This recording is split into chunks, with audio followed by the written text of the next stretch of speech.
day for entertainment, wouldn't you say? I would agree with you, my lady. Glad that we were able to come together on such a fine day to welcome everyone to this day. What do you think, Emmeline? Lady Emmeline is shy. You know how she is around the crowd. Just so, and hopefully we have quite the crowd today, whether they be sitting upon their chairs here, or whether they be watching through the window. I understand that the Fairy Queen has granted many people the ability to look through tiny little fairy boxes to see us. It's so. Indeed. You like spending time with the fairies, don't you, Emmeline? Would you like to come up here and say hello to everyone? Master William? Come say hello to everyone. Wave and say hello. Hello to everyone. Can you give a courtesy, my lady? Well done. Very good, very good. We have many fine entertainments planned for you this day. We are very glad that you were able to join us. And we do very much hope that you will be able to stay throughout the day as we have entertainment from the Minstrel Raven, the Crossed Cannons, Jillian the Jester, I understand as well, and many others. See, but you know, I have not seen our eldest children yet this morning. I think so. Have you, by chance, seen Lady Margaret or Lord Robert? I have not. Master Dunmore, could you see anything fine about Lord Robert? As you command, my lord.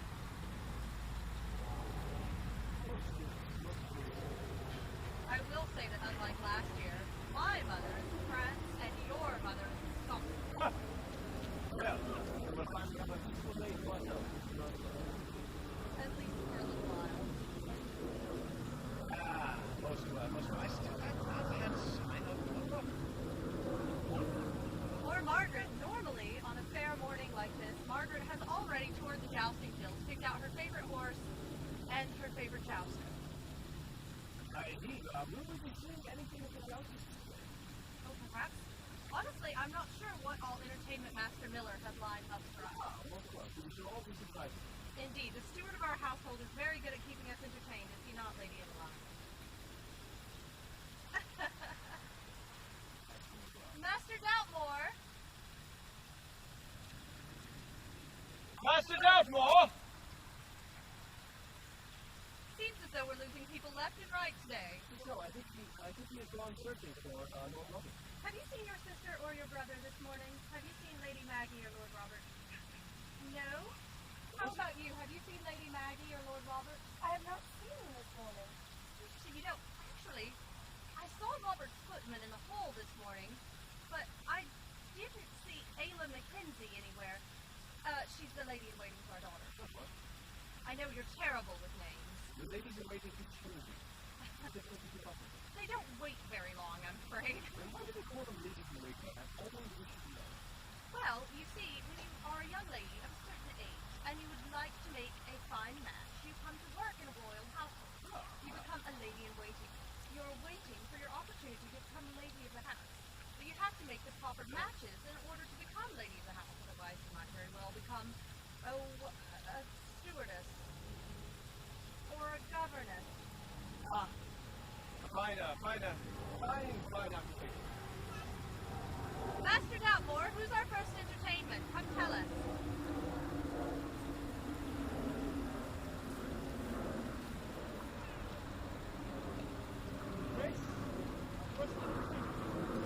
Jillian the Jester. Jillian the Jester, most excellent. But I do not see her. She's here. Wait. No, that is my son. Bobby. Yes, sir. What sort of garb are you wearing? Why, it's my admiral's uniform, of course. Uniform. Well, that would imply an office. Did you say admiral? Yes, Admiral of the Duchy. That's an excellent idea. We do not have an admiral or a navy. Well, that's because we are landlocked. Excellent point. We are landlocked. But what if the ferry's unlandlocked? We'll need a navy, of course. No, definitely not. But please, remove that before your grandmother sees and have it finished. Well, I thought purple looked good on me. I like it. It reminds me of the minstrel raven. Good. Later, the speaking of which, you will be later. Is it not yet time to see if we can find the Lady Jillian? Indeed, the jester. Indeed, sir. Well then. Do you want to watch Jillian the Jester? She spins hoops. Would you like to see her? She's I very think I'm going pretty. to make sure that Robbie changes out of that and shall return. Oh, You're on my list. which grandmother do you think would not approve of the outfit? Both of them. Shall we watch Jillian? What do you think?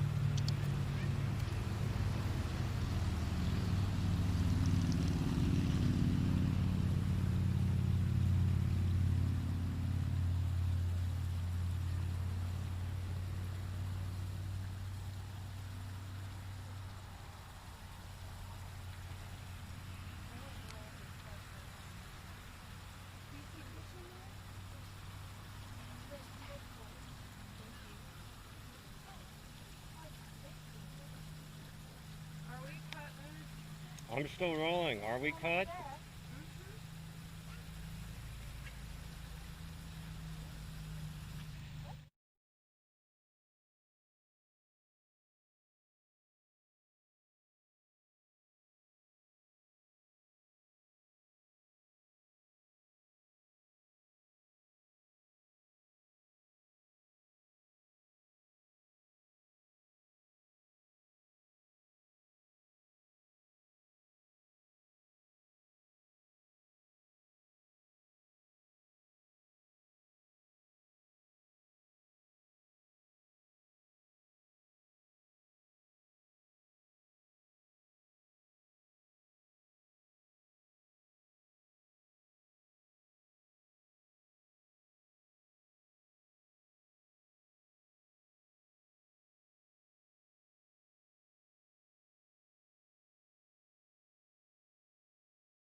What's everyone? Your Grace, blade has been prepared. For this pair of roller skates that I have worn once, We have to. and that was in my kitchen.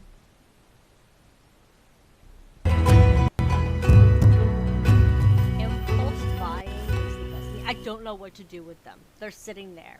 Like, I could sell them, but I really want to learn. I just don't have a friend to go roller skate with right now. Like, the person I was gonna go roller skate with, like, we just never did. Because, like, I don't like to learn. And, like, so we never did. And so now I have to Your Grace, once, and I don't prepared. know now. So yeah, I just reminded because you said that. We have to leave while there's still time. Lead the way. You gotta do stuff. This is so true. This is true. Maybe I'll do a couple streams.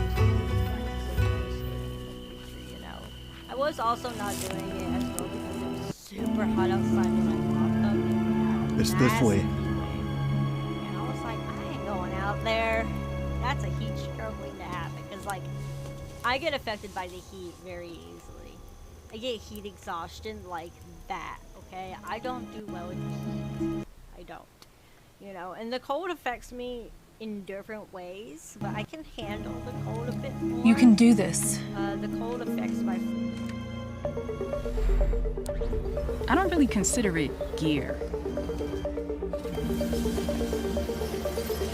It's an extension of who I am.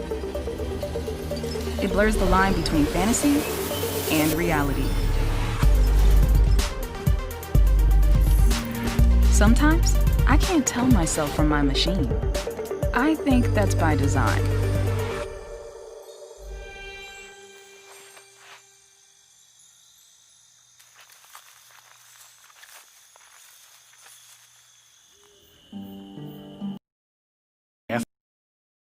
We're running out of... She'll be here. Just wait.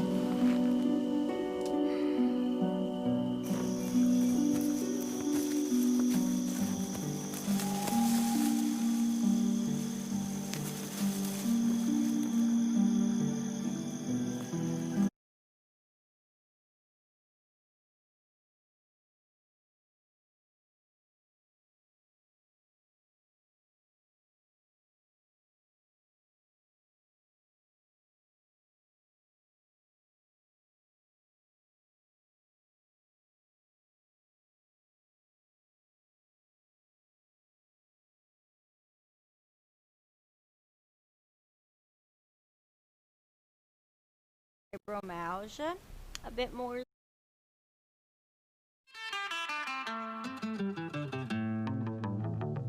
One thing I've learned, everything looks better on the big screen.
I'm going to turn this down a little bit. Hi, everybody. Hi, sorry, this is my mic. I don't have a proper mic setup yet.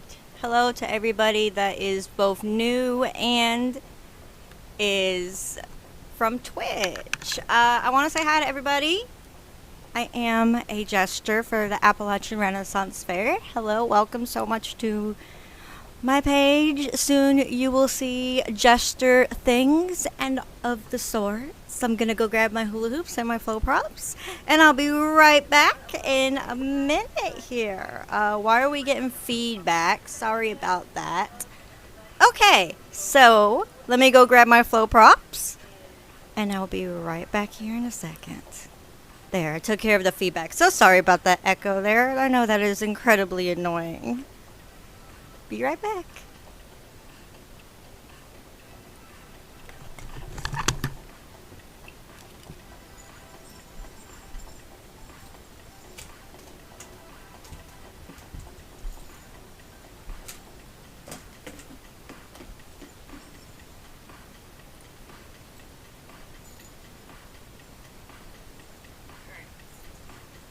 So first, I have this magical stick that seems to float. I think y'all will enjoy it very much. Let me get some new music going, turn it up a bit, sit back, relax, and enjoy the show. Is the volume good for everybody? Please someone let me know if the volume is not good or if it's too low or too high. Okay.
turn the music off. Thank you so much. I'm out of breath. I hope you all enjoyed that so much. Thank you to Excited Pizza Sauce for hosting the stream. Thank you so much. I love you. Mwah. To everybody that enjoyed the show, please hit the follow button.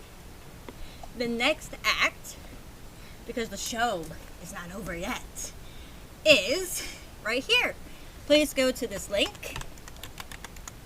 For those of you watching on YouTube, I am not sure if you'll have to go to another link or not. I think you have to just stay put, but go to that link and there will be the next act. I hope you enjoy the virtual Renaissance Fair. We have went virtual this year due to COVID. I hope everyone at home is having a great time and doing okay. I'm sending much love to everybody and their families. Thank you so much for hopping in to support. And I'll see y'all later. Bye.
blade has been prepared. We are ready, Your Grace. We have to leave while there's still time. Lead the way. Let's go.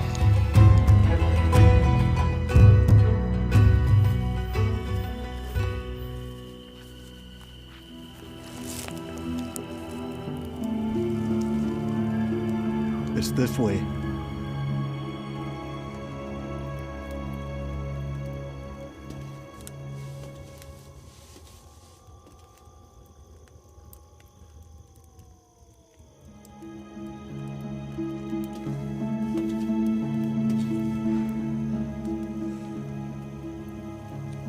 You can do this.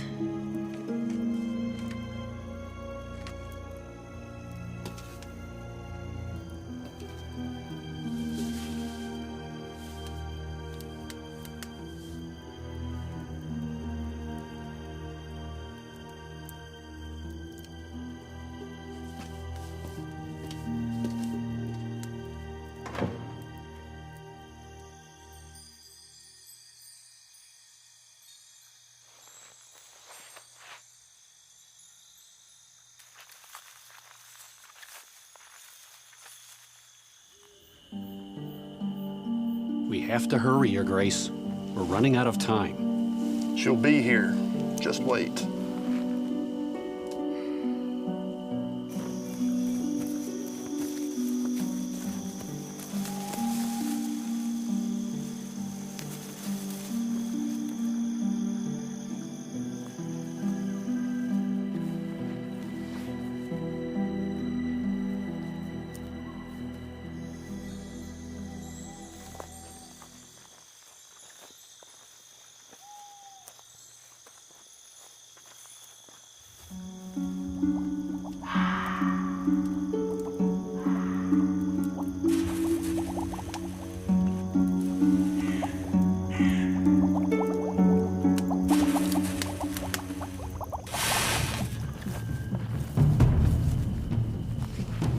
Are you ready?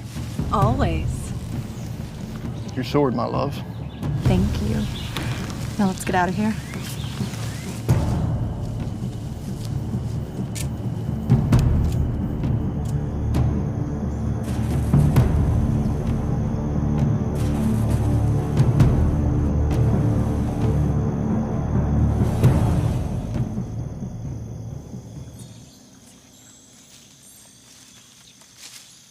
Oh, there you are, daughter. Is your father coming? Yes, he's on his way. Is it ready? Be patient, dear. These things take time. Okay. It's almost ready, darling.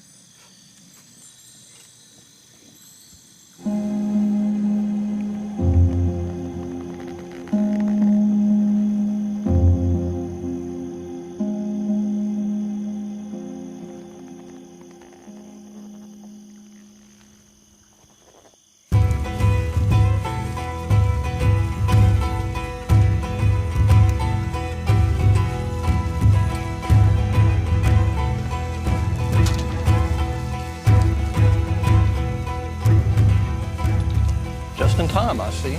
You arrived when you're supposed to, Your Grace. We are ready, sister.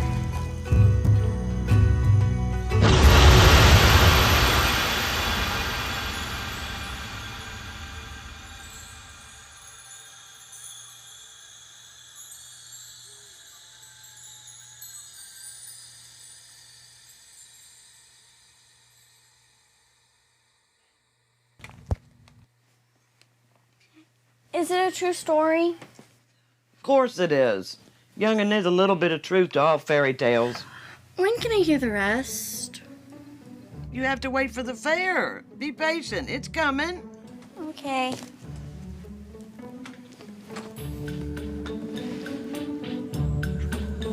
I can't wait.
the renowned bard, Douglas Bishop. No, he's not. He's, most certainly, Duke Frazier. What? I assure you, sir, I am not. I don't see it. But you're blind! Loosely, he doesn't smell like the Duke. He reeks of tavern stages. I refuse to believe this. I assure you, gentlemen, I am Doug Bishop. Very well then, stand and deliver. I shall see if you can prove it. I shall prove it, gentlemen. Let us allow him to perform his craft. I seem to have forgotten something. Yes, your identity.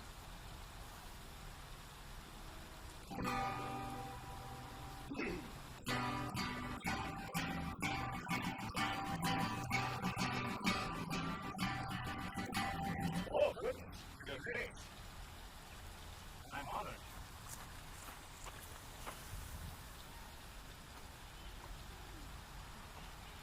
Now he's even more like you do. Her eyes shone like a diamond. It meant she was queen of the land. And her hair lay hung on her shoulder, tied up in a black velvet band.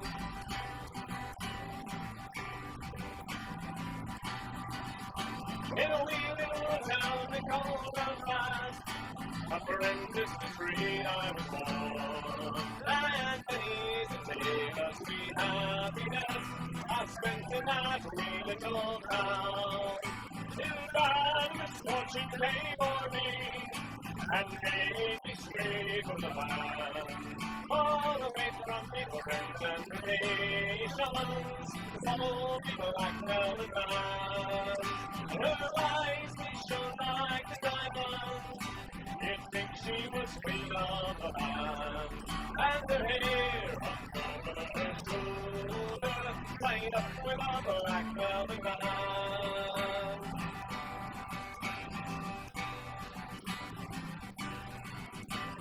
I would also roll the morning man, not meaning to go very far. When I met me the politics and dance, she was selling it right at the bar. When a watch she took from her pocket and slipped it right into my hand. When the law came and took me in prison, bad luck to me, the black velvet man. But her eyes, they shone like the diamonds. You'd think she was queen of the land. And the hair hung over her shoulder, tied up with a black velvet band. The next morning, before judge and jury, for trial I had to appear.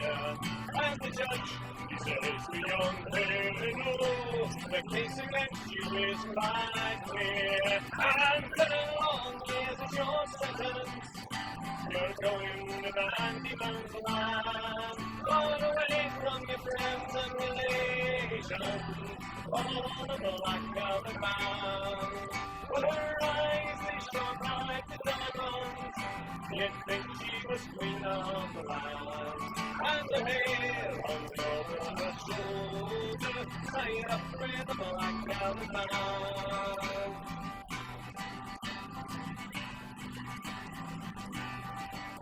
So come on, you jolly young fellows, I'll have you take the woman by me.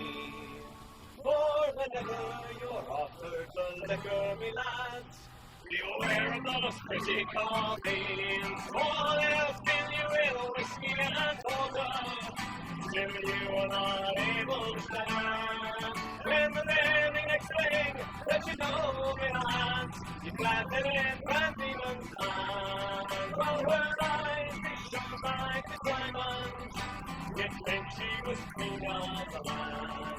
And her hair hung over her shoulder, tied up with a black velvet band. Well, her eyes, they shone like the diamonds. You'd think she was queen of the land. And her hair hung over her shoulder, tied up with a black velvet band.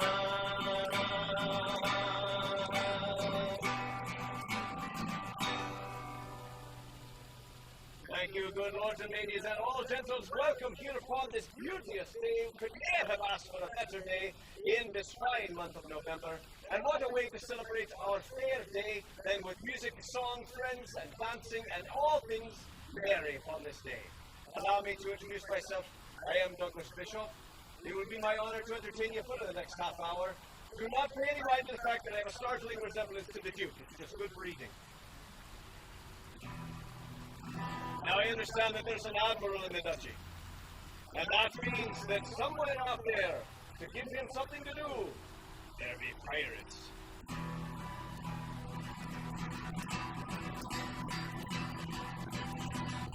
It was humid, it was hot, when on board the ship we got cotton powder for the guns, and a hogshead full of rum. The gods lasted till the winter storm. We made for the southwest, where the hunting would be bad. Shook the town of the to the maiden, for the fairest game with Joe and Portia. And with tar on our pigtails and blood on our rapiers, we'll find a skull and crossbones. My God, we'll take no prisoners.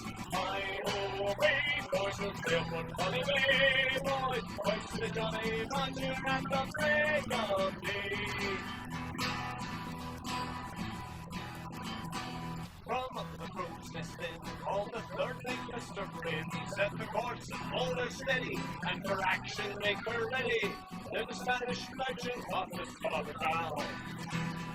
We raised the lights like high, fast as fan and turned to fly. We followed in her wake until we could overtake. And this nasty ruin chains from the cannon fire. And with tar on our pigtails and blood on our rapiers, we'll find a skull and crossbones. By God, we'll take no prisoners. Hi-ho, we boys will still put holiday, boys. Hoist the Johnny Roger at the break of day.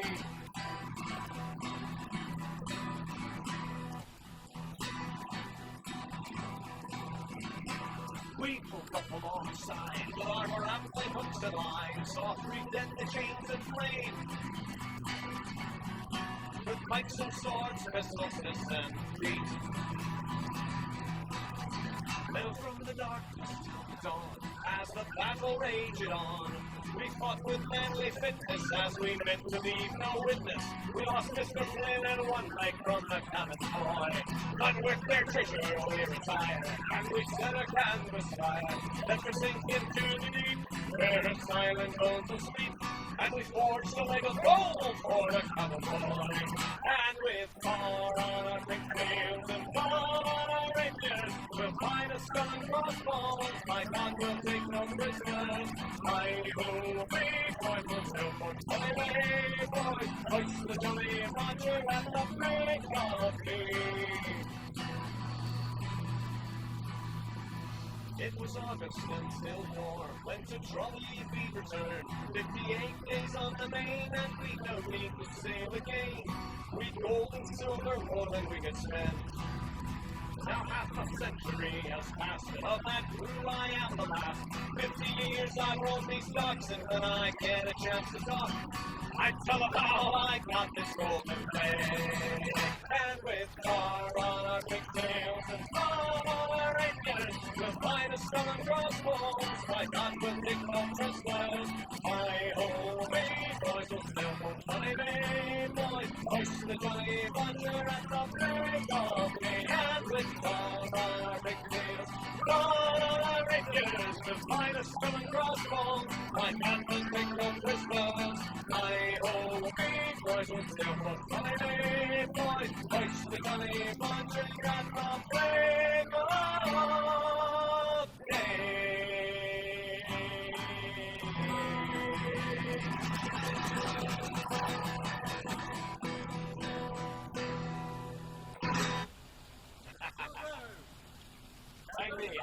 And so, after the man has had his fill of adventure upon the high seas, we are better to retire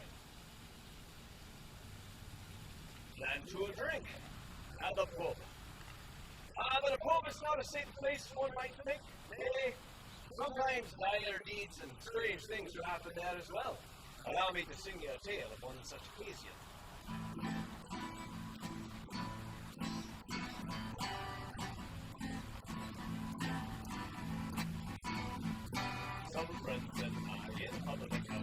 playing dominoes for the night.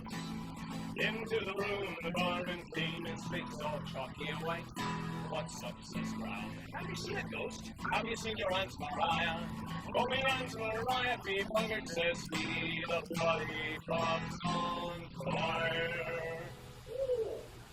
On fire, says Brown. What a bit of luck! Everybody follow me into the room, but Cavalero 3. So we all went down after good old Brown, booze we could not miss. And we weren't there 5 minutes or more till we were all half pissed. And there was Brown, upside down, lapping up the whiskey on the floor. Smooth, fireman fires, they came knocking at the door. Don't let them in till it's all hopped up. Somebody shouted, back in fire. Back in fire! I want to be able to hear all of you, no matter where you're sitting. From where I'm standing, yell McIntyre. So yell louder. And we all got through my paralytic monk when the old one known hot fire. Ben Smith goes through the port line tunnel, gave it a few hard knocks. Started taking off his pants and rooms, likewise his shoes and socks. Oh, hold on, says Brown. We can't have that. We can't have that in here.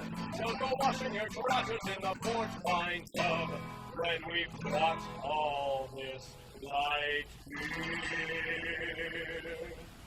And there was Brown, upside down, laughing at the whiskey on the floor. Blues, the firemen played, and they came knocking at the door. Don't let them in till it's all knocked up. Somebody shouted, McIntyre! McIntyre! And we all got moved by paralytic monks when the old gunpowder got fired. Just then there came an awful crash, and the bloody roof gave way. We were drowned in the fireman's hose till we were gone to sleep. So we got some tacks and all wet slacks and nailed ourselves inside. And we sat there swallowing pints of stout till we was clearly eyed. And there was Brown, upside down, lapping up the whiskey on the floor. Blues, the firemen cried, and they came knocking at the door. Don't let them in till it's all knocked up. Somebody shouted, McIntyre! McIntyre! That's what I'm talking about. And we all got through blind paralytic monk when the old gunpowder got fired. Yes, we all got through blind paralytic monk when the old gunpowder got fired.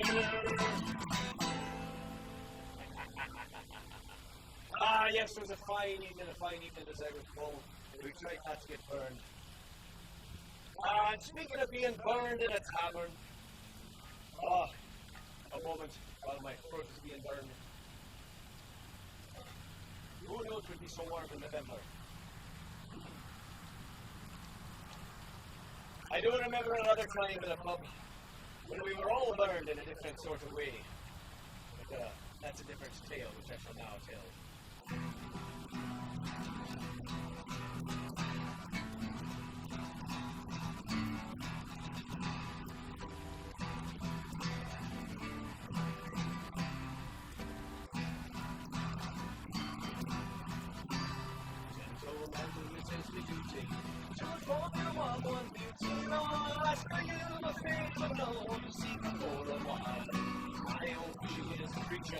Of character and feature, but no words can paint the picture of the Queen of Appalachia.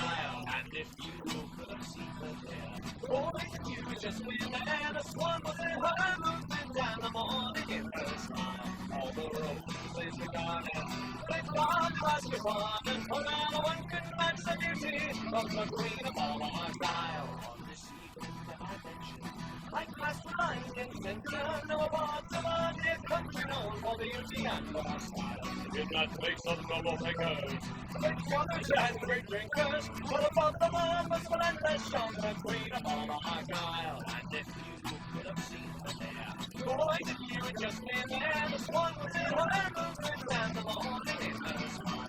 All the roses in the garden, they plowed the basketball, and for all one could match the beauty of the Queen of Appalachia.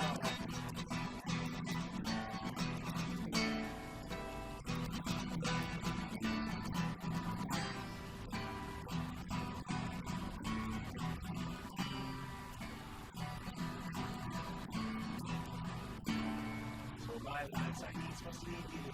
My intentions made to grieve thee. Come when I deceive thee, for I'm seeking in a while. I must find some way to gain her, to hold her and detain her. For I fear me heart's in danger from the Queen of all Argyle. And if you would have seen her there, boy, that you would just be there. The swan was in her movement and the morning in her spot. All the roses in the garden, they clouds must have fallen, and one on a one-good match shall be of the Queen of all Argyle. That one is Her Grace, the Duchess, don't you know? And if I were His Grace, the Duke, I certainly would be more allowed to sing that than if I were just a lowly performer.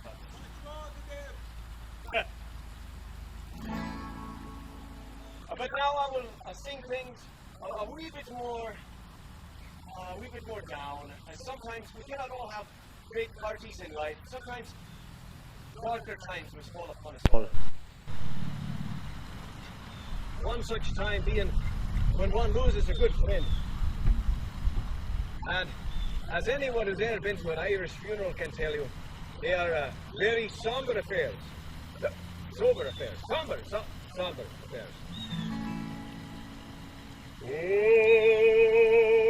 the night that Patty Murphy died, 'tis a night I will never forget.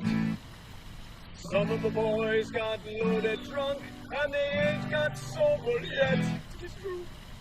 As long as the bottle was passed around, every man was feeling gay. Old Leary came with his bagpipe, some music for the play. That's how they show their respect for Paddy Murphy. That's how they show their honor and their pride. They said it was a sin and shame, and they would get one another. And every drink in the place was full the night Pat Murphy died.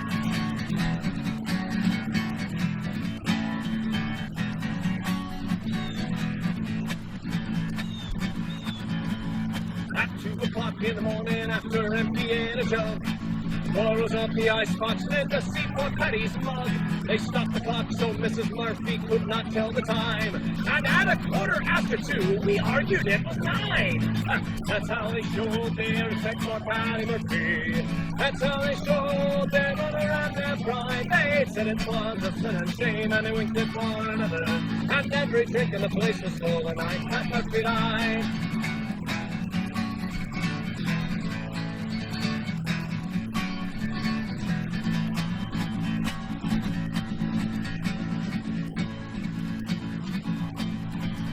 As Mrs. Murphy sat in the corner pouring out her grief, Kelly and his gang came a-tearing down the street. They went up to an empty room and a bottle of whiskey stole. They put the bottle with the corpse to keep their whiskey cold. That's how they showed their respect for Paddy Murphy. That's how they showed their honor and their pride. They said it was a sin and shame, and they winked at one another.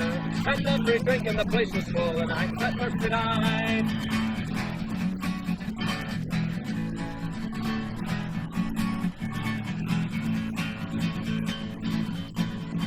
Well, they stopped the hearse on George Street outside some damn saloon. They all went in at 8:30 and started out at noon. They went up to the graveyard so holy and sublime, but found out when they got there, they left the corpse behind. That's how they showed their respect for Paddy Murphy. That's how they showed their honor and their pride. They said it was a sin and shame, and they winked at one another. And every drink in the place was full, and I Pat Murphy died.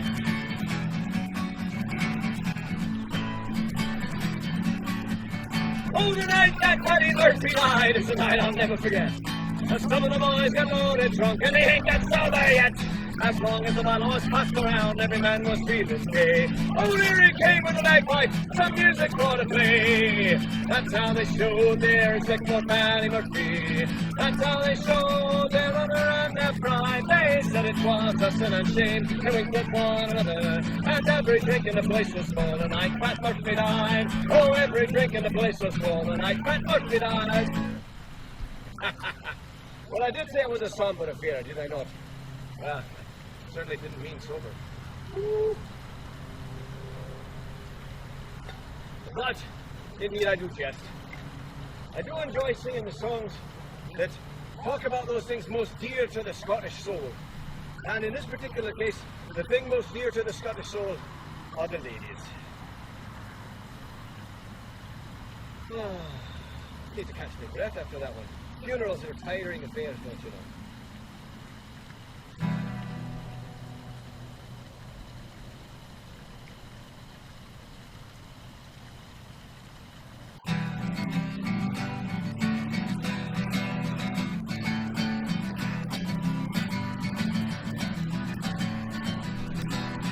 Cambridge town in the county down one morning last July. The wild Maureen from a sweet Colleen as she smiled as she passed me by. Well, she looked so sweet from her two bare feet to the crown of her bright red hair. Such a winsome melt that I pinched myself to be sure I was really there. From Country Bay to Derry Quay and from Galway to Dublin town. No maid I've seen like the sweet Colleen that I met in the county town.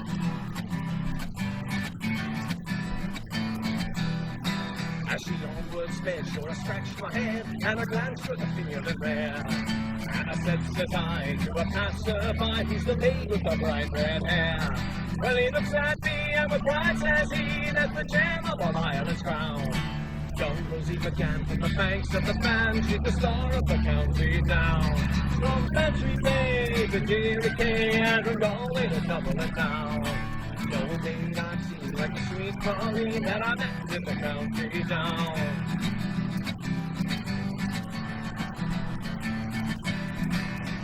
All the Spain, she'll be surely there, so I'll dress in my Sunday clothes. With my shoes shine bright and my hat cocked right, with a smile from a bright red rose. No horse on yoke, no plow, I'll go till my plow with the top of the crown. The smiling bride by my own fireside is the star of the county town. From Country Bay to Derry Quay and from Galway to Dublin town. No maid I've seen like the sweet Colleen that I met in the county town.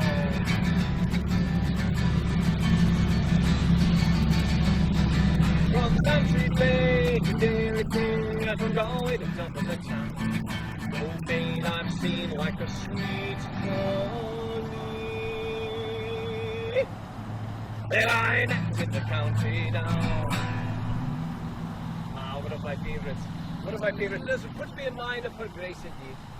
I am not certain how much time have I left. Almost well. Now I have to choose. I have to choose songs here. Well, let's see. I'll sing a song of a strange and faraway place called London. In a strange and faraway time. It is both today and yesterday, and also a bit of tomorrow.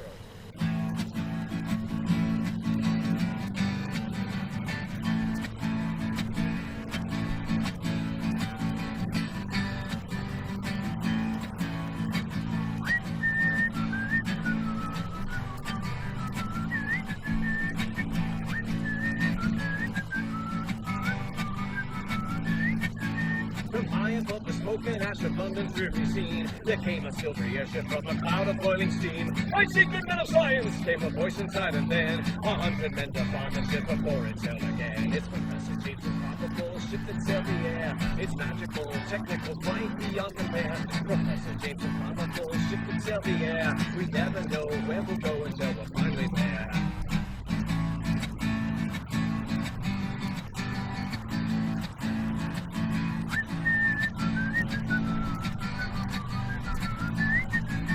Once went out of breakfast to eat to Shanghai, cried the crew. The Emperor of China said, I'll make a deal with you. 3 times around the world before I drink the stuff, he said. Now there's no more tea in China, we went 4 times round instead. I'm Professor James' improbable ship that sailed the air. It's magical, technical, quite beyond compare. It's Professor James' improbable ship that sailed the air. We never know where we'll go until we're finally there.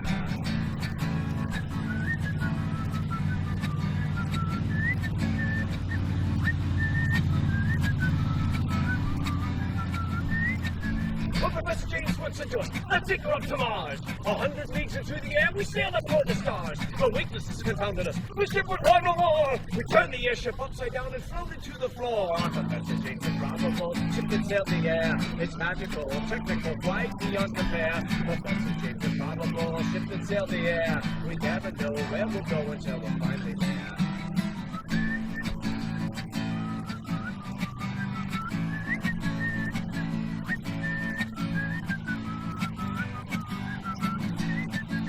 for many years we traveled from the hither to the yon. It always seems we get back the day before we've gone. The professor says it's relative, the numbers make it clear. But now there's 17 of me that want to sail next year. With Professor James, a probable ship that sails the air. It's magical, technical, quite beyond compare. Professor James, a probable ship that sails the air. We never know where we'll go until we're finally there. Our Professor James, a probable ship that sails the air. It's magical, technical, quite beyond compare. Professor James, a probable ship that sails the air. We never know where we'll go until we're finally there. Who knows how that song ends, really? Because I think he just goes back in time and repeats it over and over again. It gets very tedious after a while, so I shan't bore you with it. But now I've time for one more tune. And I thought I would do something that's a bit tricky when one is playing to an audience which is only far, far away. But I'm going to try it anyway. I need some audience participation. So I'm counting on all of you to do your parts, even though I'll know, even though I can't see it, I'll know if you're doing it. So here we go. That's like this, yes. You just keep doing that no matter how much. Whether I stop or no, you keep going. Well, the Scotsman clad and killed left the bar one evening fair, and one could tell by how he walked that he drunk more than his share. He staggered on until he could no longer keep his feet. Then he stumbled off into the grass to sleep beside the street. Ring ding diddly lie-o, ring da diddly I-o. He stumbled off into the grass to sleep beside the street. Later on, two young and lovely girls just happened by, and one says to the other with a twinkle in her eye, "You see yon sleeping Scotsman so strong and handsome built, I wonder if it's true what they don't wear beneath their kilt." Ring ding diddly lie-o, ring da diddly I-o. I wonder if it's true what they don't wear beneath their kilt. They crept up on that sleeping Scotsman quiet as could be, and lifted up his kilt about an inch so they could see. And there, behold, for them to view beneath his Scottish skirt, 'twas nothing more than God had graced him with upon his birth. A ring ding diddly lie-o, ring da diddly I-o. 'Twas nothing more than God had graced him with upon his birth. They marveled for a moment. Woo! Then one says we'd best be gone, but let us leave our friend a gift before we move along. They took a blue silk ribbon and they tied it in a bow around the bonny spar the Scotsman's lifted kilted show. A ring ding diddly lie-o, ring da diddly I-o. Around the bonny spar the Scotsman's lifted kilted show. Well, the Scotsman woke to nature's call and stumbles towards the tree. He lifted up his kilt and gawks at what he sees. And then a startled voice he says to what's before his eyes, "Lad, I don't know where you've been, but I see you've won first prize." Ring ding diddly lie-o, ring da diddly I-o. Ah, lad, I don't know where you've been, but I see you've won first prize. Thank you, good lords and my ladies. It has been my honour and pleasure to play for thee on this most beauteous fair day. I do trust that all of you shall be in great fine health and in great family spirits, with all friends surrounding thee whenever it is able to happen. May you be well, may you be healthy, and may the God bless you. Good day.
Scots-Irish warrior arts studies.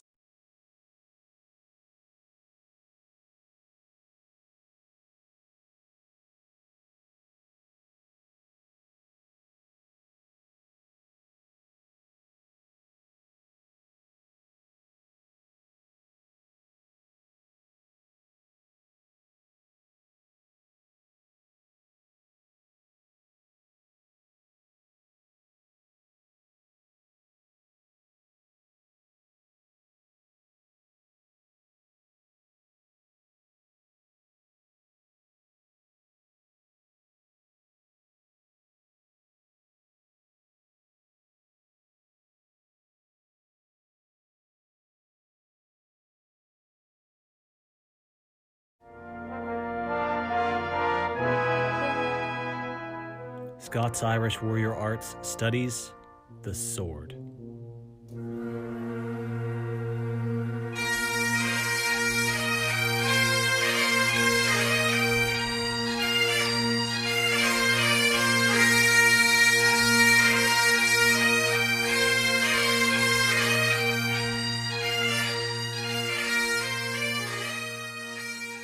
The history of the sword is the history of humanity. The white arm means something more than the oldest, the most universal, the most varied of weapons, the only one which has lived through all time.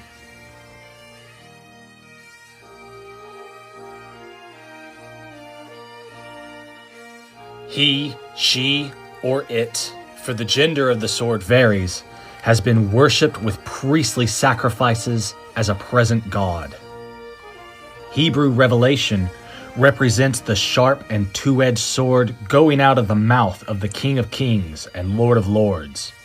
We read of a sword of God, a holy sword, the sword of the Lord and of Gideon. And I came not to send peace but a sword, meaning the warfare and martyrdom of man. On a lower plane, the sword became the invention and the favorite arm of the gods and the demigods. A gift of magic, one of the treasures sent down from heaven, which made Malak Kabir divine, and Wolander, Quida, Gallant, or Wayland Smith a hero. It was consecrated to the deities, and was stored in the temple and in the church. It was the key of heaven and hell. The saying is, if there were no sword, then there would be no law of Muhammad. And the Muslim brave's highest title was Saif Ullah, Sword of Allah. Uniformly and persistently personal, the sword became no longer an abstraction, but a personage, endowed with human as well as superhuman qualities. He was a sentient being who spoke and sang, enjoyed and grieved. Identified with his wearer, he was an object of affection, and was pompously named as a well-beloved son and heir. To surrender the sword was submission. To break the sword was degradation. To kiss the sword was, and in places still is, the highest form of oath and homage. Lay on our royal sword your banished hands, says King Richard II. So Walter of Aquitaine, to the east he lies down, and with the bared sword he makes this prayer aloud. The sword killed and cured. The hero, when hopeless, fell upon his sword, and the heroine, like Lucretia and Calphurnia, used the blade standing. The sword cut the Gordian knot of every difficulty. The sword was the symbol of justice and of martyrdom, and accompanied the wearer to the tomb, as well as to the feast and the fight. Lay on my coffin a sword, said dying Heinrich Heine, for I have warred doughtily to win freedom for mankind. From days immemorial, the queen of weapons, a creator as well as a destroyer, carved out history, formed the nations, and shaped the world. She decided the Alexandrine and the Caesarian victories, which opened new prospects to human kin. She diffused everywhere the bright lights and splendid benefits of war and conquest, whose functions are all important to the formative and progressive processes. It is no paradox to assert, without war, there would be no right. The cost of life, says Emerson, the dreary havoc of comfort and time are overpaid by the vistas it opens of eternal law, reconstructing and uplifting society. It breaks up the old horizon, and we see through the rifts a wider view. War, again, benefits society by raising its tone above the ineffable littleness and meanness which characterize the everyday life of many. In the presence of the great destroyer, petty feuds and miserable envy, hatred and malice stand hushed and awestruck. The sword, and only the sword, raised humanity to power upon the ruins of impotent savagery. And she carried in her train, from time immemorial, throughout the world, Africa, Asia, and Europe, the arts and the sciences which humanize mankind. In fact, whatever apparent evil the sword may have done, she worked for the highest ultimate good.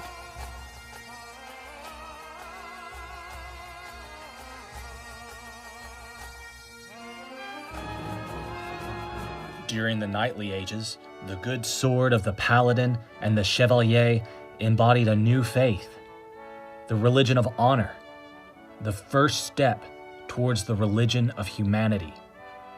These men once more taught the sublime truth, the splendid doctrine known to the Stoics and to the Pharisees, but unaccountably neglected in later creeds. Do good, for good is good to do. Their recklessness of all consequences soared worlds high above the various egotistic systems which bribe man to do good for a personal and private consideration, to win the world or to save his soul. Hence Aristotle blamed his contemporaries, the Spartans. They are indeed good men, but they have not the supreme consummate excellence of loving all things worthy, decent, and laudable, purely as such, and for their own sakes, nor of practicing virtue for no other motive, but the sole love of her own innate beauty. In knightly hands, the sword acknowledged no fate but that of freedom and free will, and it bred the very spirit of chivalry, a keen, personal sentiment of self-respect, of dignity, and of loyalty, with the noble desire to protect weakness against the abuse of strength. The knightly sword was ever the representative idea, the present and eternal symbol of all that man most prized, courage and freedom. The names describe her quality. She is joyeux and lotissona. He is Zul il Fakar and Quersteinbeiß, biter of the millstone. The weapon was everywhere held to be the best friend of bravery and the worst foe of perfidy, the companion of authority and the token of commandment, the outward and visible sign of force and fidelity, of conquest and dominion, of all that humanity wants to have and wants to be. The sword was carried by and before kings, and the sword, not the scepter, noted their seals of state. As the firm friend of the crown and of the ermine robe, it became the second fountain of honor. Amongst the ancient Germans, even the judges sat armed on the judgment seat. And at marriages, it represented the bridegroom in his absence. Noble and ennobling, its touch upon the shoulder conferred the prize of knighthood. As bakshish, it was, and still is, the highest testimony to the soldier's character, a proof that he is brave as his sword blade. Its presence was a moral lesson. Western and Southern Europe, during its chivalrous ages, appeared nowhere and on no occasion without the sword. It was ever ready to leap from its sheath in the cause of weakness and at the call of honor. Hence, with its arrogant individuality, the sword still remained the all-sufficient type and token of the higher sentiments and the higher tendencies of human nature.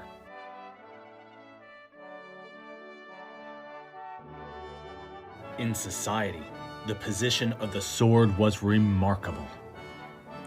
Its aspect was brilliant, its manners were courtly, its habits were punctilious, and its connections were patrician. Its very vices were glittering, for most of them were the abuses which could not but accompany its uses.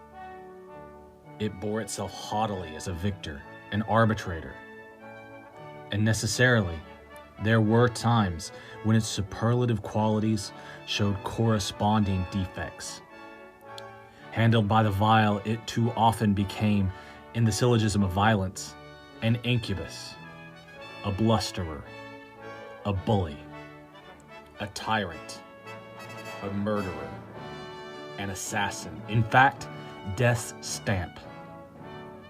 And under such conditions, it was a corruption of the best.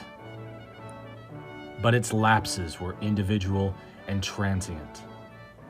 Its benefits to humanity were general and ever-enduring.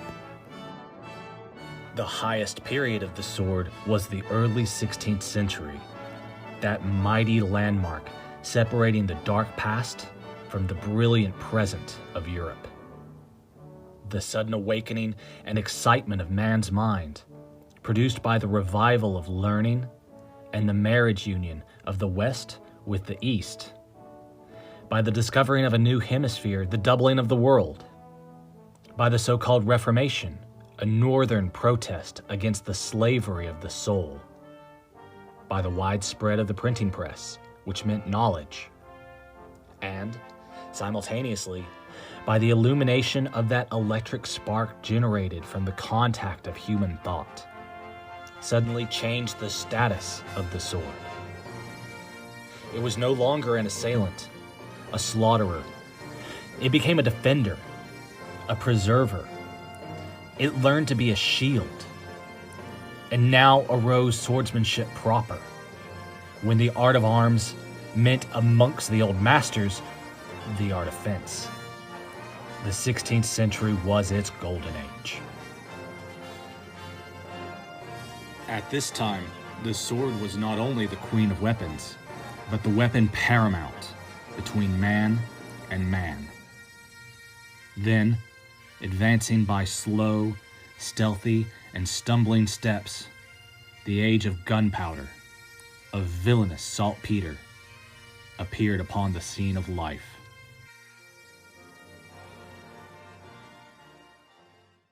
The death song of the sword has been sung, and we are told that steel has ceased to be a gentleman. Not so, and by no means so. These are mere insular and insulated views, and England, though a grand figure, mother of nations, the modern Rome, is yet but a fraction of the world.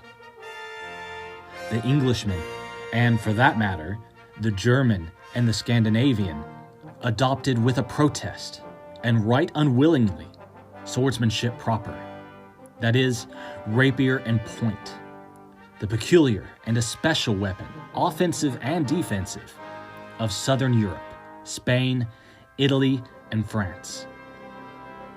In England, swordsmanship is, and ever was, an exotic. Like the sentiment, as opposed to the knowledge of art, it is the property of the few, not the many, and, being rare, it is somewhat un-English. But the case is different on the continent of Europe. Probably at no period during the last 4 centuries has the sword been so ardently studied as it is now by the Latin race in France and Italy. At no time have the schools been so distinguished for intellectual as well as for moral proficiency. The use of the foil, baited and unbaited, has once more become quasi-universal. Even the softer sex in France and Italy has become cunning offense. And women are among the most prosperous pupils of the Salle d'Armes. Witness, for instance, the ill-fated Mademoiselle Fengine of the Théâtre Français, so celebrated for her skill in the carte and the tierce and the raison démonstrative. Nor is the cause of this wider diffusion far to seek. In the presence of arms of precision, the sword, as a means of offense and defense, may practically fall for a time into disuse. It may no longer be the arm paramount or represent an idea. It may have come down from its high estate as tutor to the noble and the great. Yet not the less it has and will ever have its work to do. The ex-queen now appears as an instructress general in the art of arms. As the mathematic is the basis of all exact science, so swordplay teaches the soldier to handle every other weapon. Again, men of thought cannot ignore the intrinsic value of the sword for stimulating physical qualities. It is not enough to stiffen the soul. We must also stiffen the muscles, says Montaigne, who also remarks of fencing that it is the only exercise wherein the spirit is exercised. The best calisthenics, this energetic educator teaches the man to carry himself like a soldier. A compendium of gymnastics, it increases strength and activity, dexterity and rapidity of movement. The foil is still the best training tool for the consensus of eye and hand, for the judgment of distance and opportunity, and in fact, for the practice of combat. And thus swordsmanship engenders moral confidence and self-reliance, while it stimulates a habit of resource. And it is not without suggesting, even in the schools, that curious, fantastic, very noble generosity, proper to itself alone.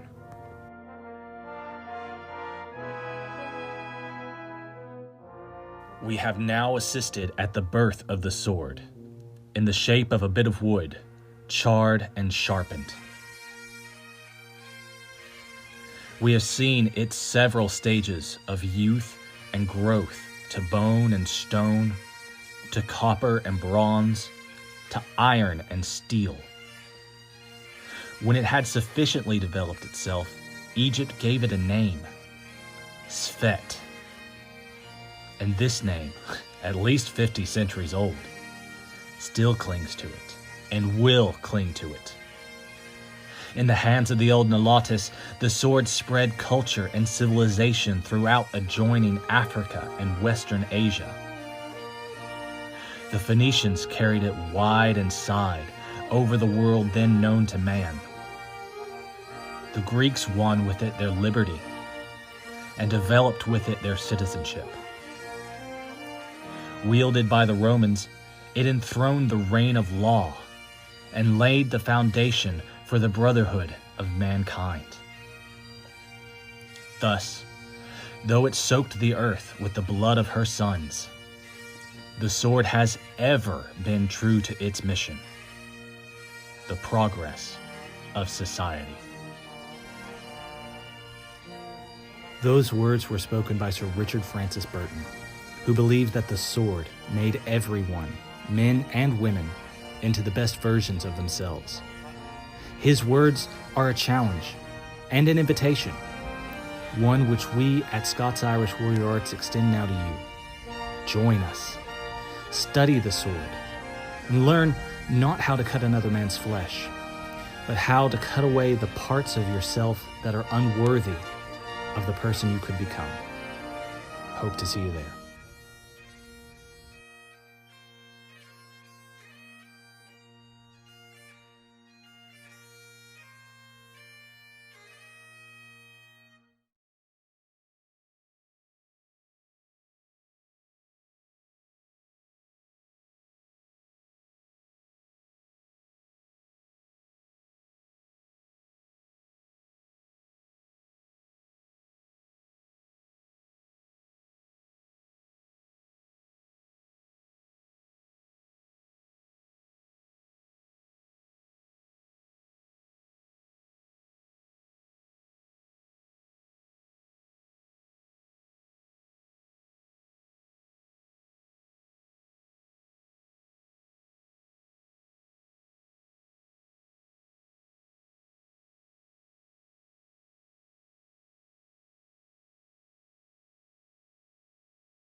breathless we dream of the sunlight, painting the sheen on the dragonfly's wing. Youthful we dream of adventure, restless to start on the coast, flying the heights of ambition, aching with pride to be seen with the best. Wondering we dream of the answer, stranded we dream of the tide, breathless we wait the arrival of the kiss that will waken the slumbering bride.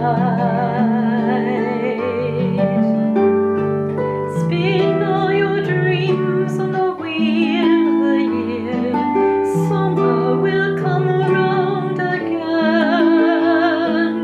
Open your eyes and it's already here, freeing the fire that runs in our veins.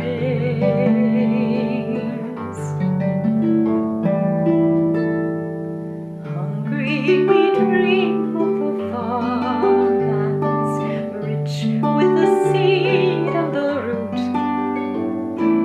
Thirsty we dream of the vineyard, sweet with the juice of the ripening fruit. Withered we dream of the greening, weary we dream of relief. Shivering we dream of the sunshine, warming the face of each strawberry leaf. Spin all your dreams on the wheel of the year. Summer will come around again. Open your eyes and it's already here, freeing the fire that runs in our veins.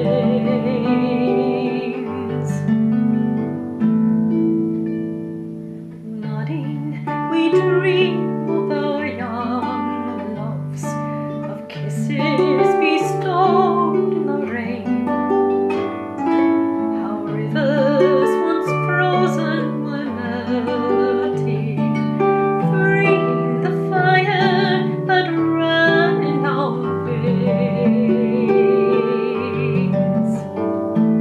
Spin all your dreams on the wheel of the year. Summer will come around again. Open your eyes and it's already here, freeing the fire that runs in our veins. In summer we dream of a harvest, and in winter we dream of the spring. In darkness we dream of the sunlight, painting the sheen on each dragonfly's wing.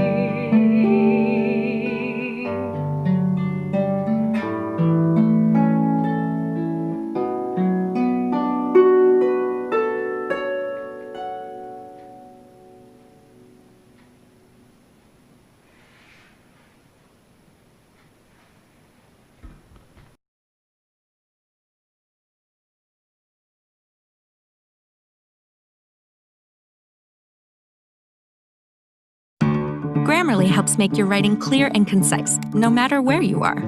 Compose a cover letter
Well, I'm seeing 11:45 Central Time, which means it's 12:45 Eastern Time, which means it's time to start the show!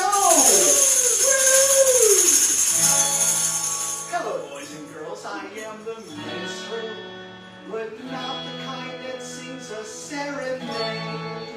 I've traveled across the land and sea so you can ride on my baby. Let's not dilly-dally, let's begin. Good afternoon, Appalachia. I am the minstrel raven, telling songs and singing stories of pirates, taverns, and elven lasses. And with me to my right, your left maybe? I don't know, maybe they're right? No, I guess if the camera was flipped around, it would still be... I'm here. Oh, standing next to you. With me to my right, the beautiful, the lovely, the vivacious, the wonderful Rebecca. Everybody type hi, Rebecca. I'm going to pause to make sure everybody got that, because the finger should be going. And what it says is, hey girl. Hey. Hey girl, hey. Hey girl, hey. Hey everybody. So, we're going to kick this off with a little song I wrote about following your dreams.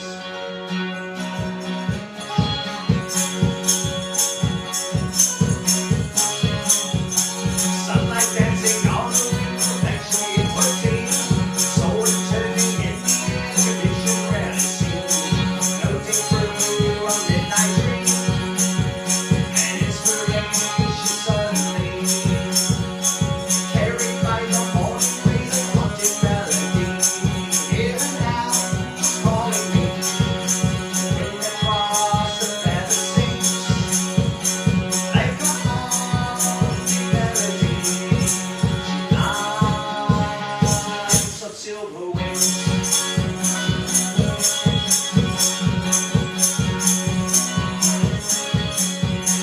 Starlight dancing on the wind, on that good wings at night.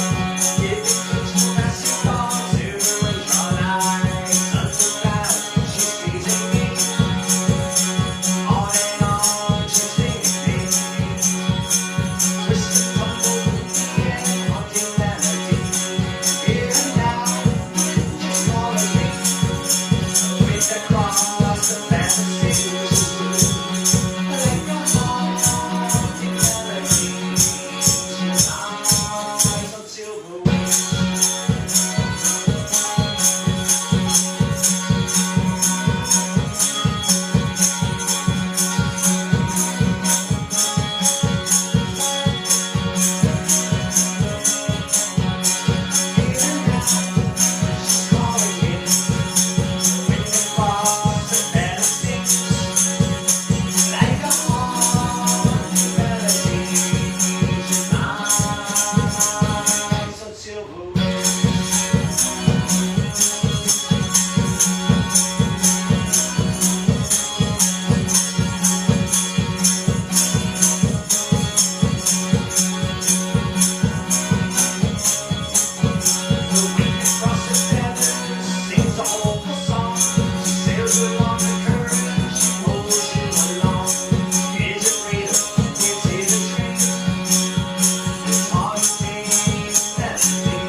Pull this drum back over here. Pull the drum. Or I'm gonna be doing the splits playing this. Oh, that'd be fun if we could see that. Yeah, right? So- That'd be fun if I could do it. Yeah. Hopefully Kohana's listening. Kohana, the song is for you. If little Ari's there, Ari, this is always your song. The sun was shining brightly, I cloud in sight. Heading shoes and told me right, she told the car flying. Her hair is sweet and notice, made out they didn't care. The heart she had and sure it was Ari's favorite. And Kohana's too.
screwed up. Yeah, but you made it like a I long way. know, like a song and a half. That's But that song was ripe with screw-ups.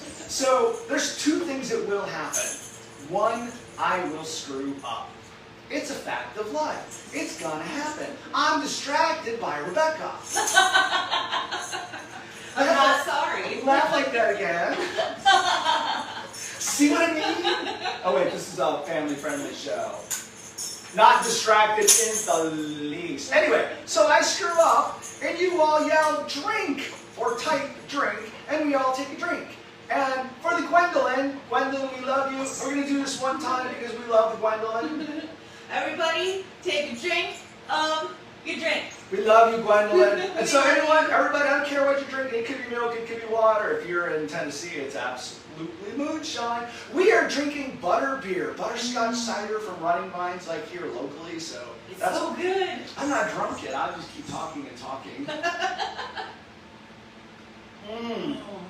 Oh wow. So yummy.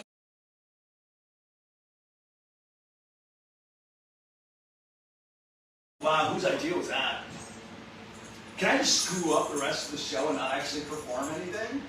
I'm not sure how well that would go over. Yeah, I don't think the Duchess would like that. The Duke might not like that. The Duchess would be like, yeah, get screwed up, get drunk, come see me after the show. Or everyone's like, oh, we're just gonna... It was sorry, sorry, sorry, sorry, love.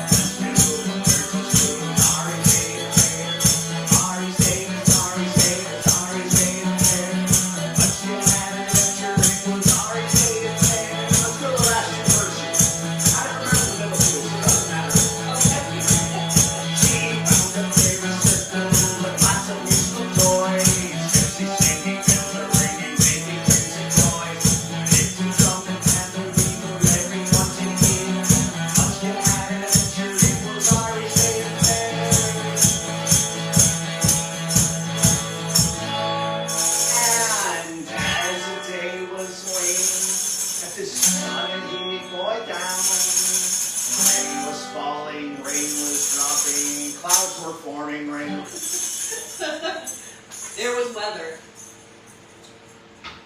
Words coming out of my mouth that make sense with a song. Words coming out of my mouth. It was Ari's Day, it was Ari's Day, it was Ari's Day in the fair. Her lunch came, her toast, it was Ari's Day in the fair. Ari's Day, it was Ari's Day, it was Ari's Day in the fair. Lunch came, had an adventure, it was Ari's Day in the fair. It was Ari's Day, it was Ari's Day, it was Ari's Day in the fair. Munchkin broke her toast, so it was Ari's Day in the fair. It was Ari's Day, Ari's Day, Ari's Day in the fair. The Munchkin had an adventure. It was Ari's Day at the fair.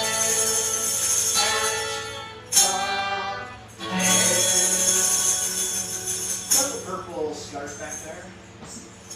Throw it over the tambourine. Is it too much? I think the tambourine's really loud. You I guys think can it's tell really loud us too. Yeah, we'll It just, feels really loud. it is really loud. Ooh, yeah. Okay, now do it. Oh, I like that! I like it too. I like it. And it's pretty. And yeah, I was gonna say, and we have a purple tambourine. We all played with the purple tambourine, a purple tambourine, a purple tambourine. We all, never mind. Well, I like how it goes like this too. And yeah, there's a visual effect for them. Oh, that's gonna make so much fun in that one part. You know that thing when we do the thing? The thing. That the thing, yeah. Right, yeah. That, like, going like that is gonna be so good. Wow. You know what? We're gonna do a really quick toast. This is a real toast. So if you know the way this works, a toast, everybody replies a toast. But there's no joke to this one. This is usually my end of day. We're gonna do it now because we're doing the song now. So to all of you at Appalachia that put this together, from the guys across cannons to the dancers, to the Duchess, the Duke, to everybody there, thank you so much. Here's a toast to all of you because we can't share this personally. Sometimes you never know when it's your time to go, and you never get to share a little while. But what's the price we pay if we go about our day and we never learn to share a little while? And we have shared a lot of little whiles and a lot of smiles together over the years. Rebecca and I have over the last 2 months. So from all of us to all of you, sláinte. All right, I got sentimental. We have to get unsentimental now.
Now, you will never know I screwed up on the end, except for I'm going to tell you, I screwed up on the end. Oh, darn, you know what that means? What does that mean? It means drink.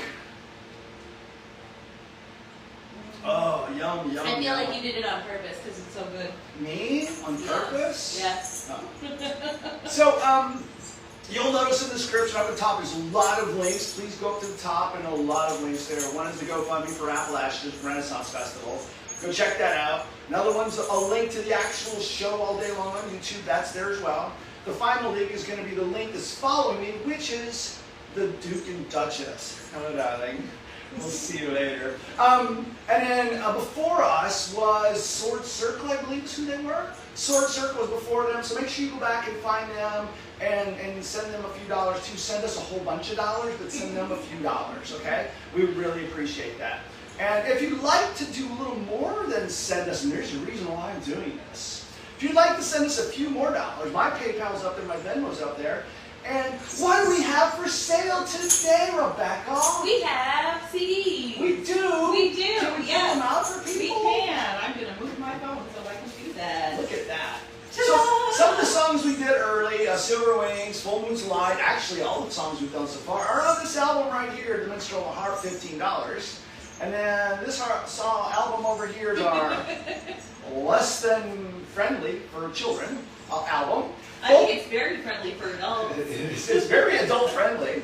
And it is in fact the purple-headed monster. Don't worry, Appalachia people. We're not going to delve into that album this show. I promise. No, I have managed to avoid the album, but it is there. They're $15 a piece, $5 shipping. But if you buy them both for $30, I will include the shipping on there, and so you can do that through PayPal at paypal.me/theminstrelraven. Get on there. And the reason why I brought this up, there's a purpose other than to kind of shamelessly promote, the album. But we're working on a new album for this winter, and I've got a bunch of different people going to be joining me on it. In fact, the wonderful, talented, lovely, vivacious, distracting Rebecca will be on the album with me as well for a few songs. And the new album is going to be called Tales from the Sea, Tails from the Sea. And why don't we get into some of the songs that are going to be on the upcoming album, so that they're going to want to go, oh wow, we need to get this new album. We're thinking about doing a GoFundMe on it, because the idea of this new album is a 2-album CD set, where one album we're going to be rocking out, and the other album is just going to be me and a mandolin and some ankle bells and kind of like stripped down, like you would have seen me in a show a year ago. Stripped, naked. The music is naked. The music is naked. Because this is not an adult show. That's right. This is not. Right. This is a family-friendly show. Yeah. Yes. So, we are going to do a song about a pirate that retired and built a tavern. You'll find me sitting in this tavern, everything fantastic. Nichols sits and tells stories, things long gone. As we share a glass together, the cider makes love so clear. Brightens our imagination. I feel so near, so near. I feel so near to the howling of the wind. Feel so near to the crashing of the wind. Feel so near to the flowers in the field. I feel so near, so near. As he looks out of his window and tells the tale of days gone by, of his life upon the water, he pulls us in, pulls us in. His memories are like the spirit of the living and the dead. As he turns his eyes are shining, he proudly said, I feel so near to the howling of the wind. I feel so near to the crashing of the waves. I feel so near to the flowers in the field. I feel so near, so near.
song about a pirate's first love. It's actually part 1 of our 4-part trilogy. And yes, we are doing all 4 parts to the trilogy today. Oh, we are slipping that one in there on the back end. Oh. All right, she missed her cue. We are slipping that one in there. I'm so sorry.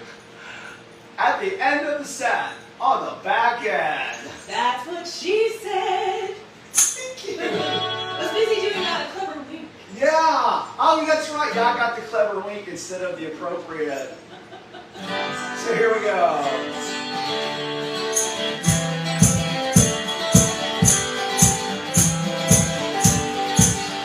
Got off the deck on Saturday, over in South Bay. When she leaves the dock on Monday, beneath my facial sway. Headed to the tree and home, just to have a drink or two. With the last upon my lap, but till my own last week too. In a shirt, silk and red.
I was in my head going, dude, we are walking, we're going to have to make up a reason to have it. Oh, there's screwed up. You got too excited. And then as I was thinking about the fact that I screwed up again. So everybody, drink! Oh wait, twice. Refreshing. Yeah, you might want to go a little easy on yours there, dear. Well, then maybe you should stop screwing up. Oh, wow, it came right back at me. Came right back at me. All right, so this is part 2 of our 4-part. Actually, you know what? It's actually, now I lied. It's a 5-part trilogy because part 4 was recorded on the Purple-Headed Monster. Part 4 was also released as a live solo, a single with Trumpet Taylor along with me. So you can't do your 4-part trilogy without doing all 4 parts, right? Right. So you have to do all 4 parts to do a 4-part trilogy. To do the whole trilogy. So I rewrote to do all of it. Yeah, so I rewrote part 4 into part 5. But we're going to do part 4 because part 5 is really, really, really, really naughty. Is it really though? Really? Yes, it really. Yeah. Actually, part 4 is naughty, but you don't get it, you know, unless you're paying attention. As I'm telling them to pay attention, how naughty part 4 really is. And I'm going to sing it anyway. This is actually a song my first year at Appalachia. Hi, Appalachia.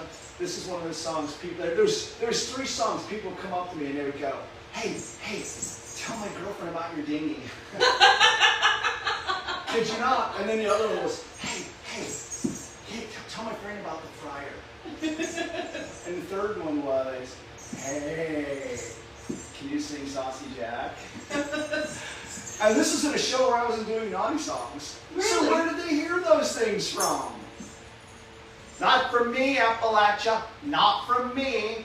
It's probably from the internet. All right. Blame the internet. Sure. Right, yeah. Sure. No, that wasn't me.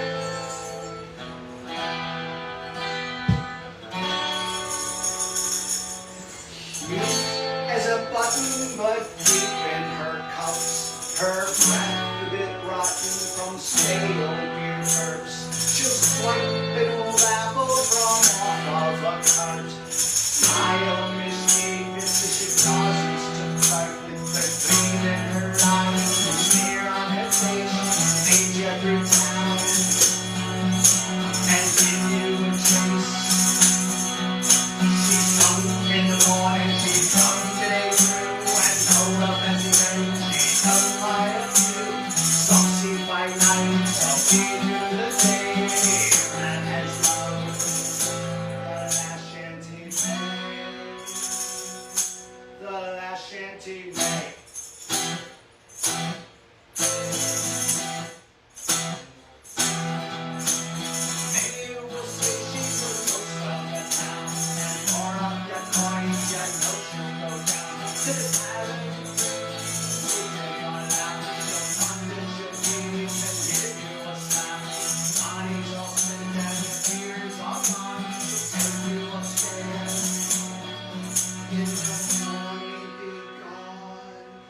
She's drunk in the morning, she's drunk today through.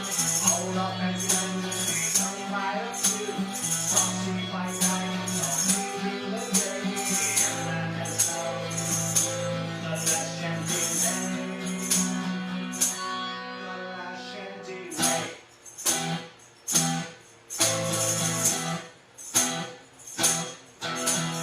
Salty and saucy, just like their mom. They come through the day, talking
covering all the bases. Drink! I'm sure, like, the little sips. Yeah, little sips. Little sips. The little fans, you probably are the local fans. The local fans are all going, I go into the song, like, going, drink, drink, drink. They know. They know. That'll be a new pin next year, guys. Drink. It will be a new pin, I promise. So we're going to step sideways to the title track of the new album.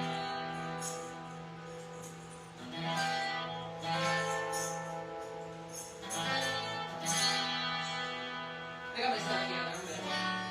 Got your shit together? I mean, stuff together? I was trying to be cute. I know, I said shy. Oh, sure you did.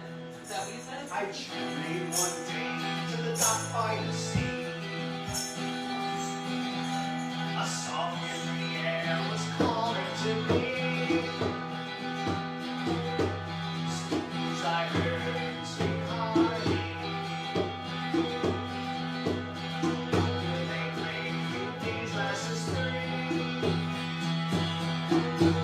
Stories that told these glasses so cold. Helps you see your way down. But it's still in hair. Show gas before air. You're lucky you don't make ground.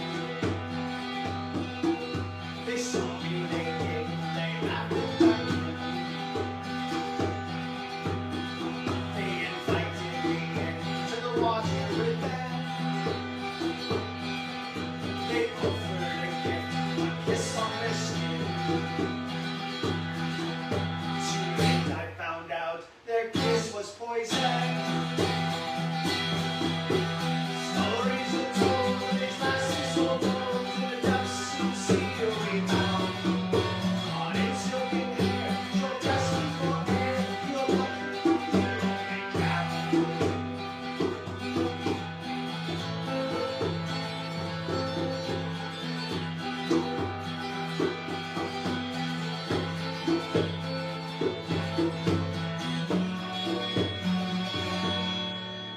My dreams, I can see them, these lasses fair. Silver and black, light brown is their hair. Tails of purple and black and green glare. Shining bright, the flesh they will tear. Stories are told, these lasses so bold, to the depths you see your way down. On its silken hair, your guest before air, you're lucky you don't get drowned. Stories are told, these lasses so cold, from the song they caught and their snare. Gradually know, deep down in your soul, I was you better prepare.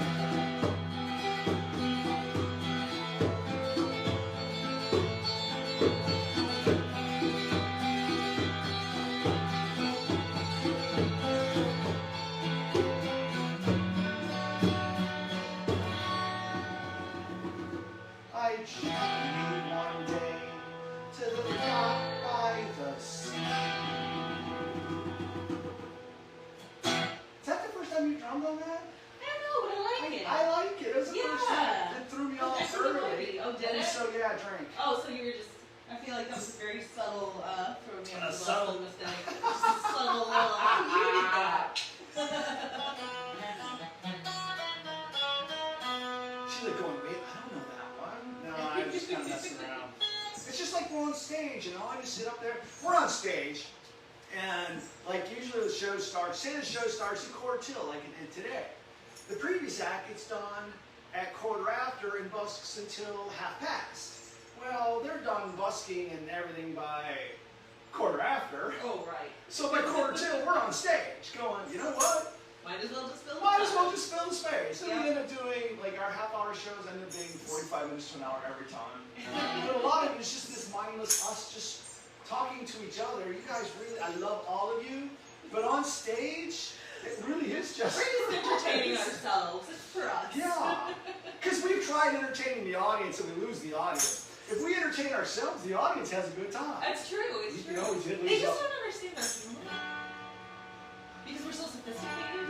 Yes, yes. It's a sophisticated one-eyed pirate with socks That's on right. his arms. That's right. One of us is sophisticated anyway.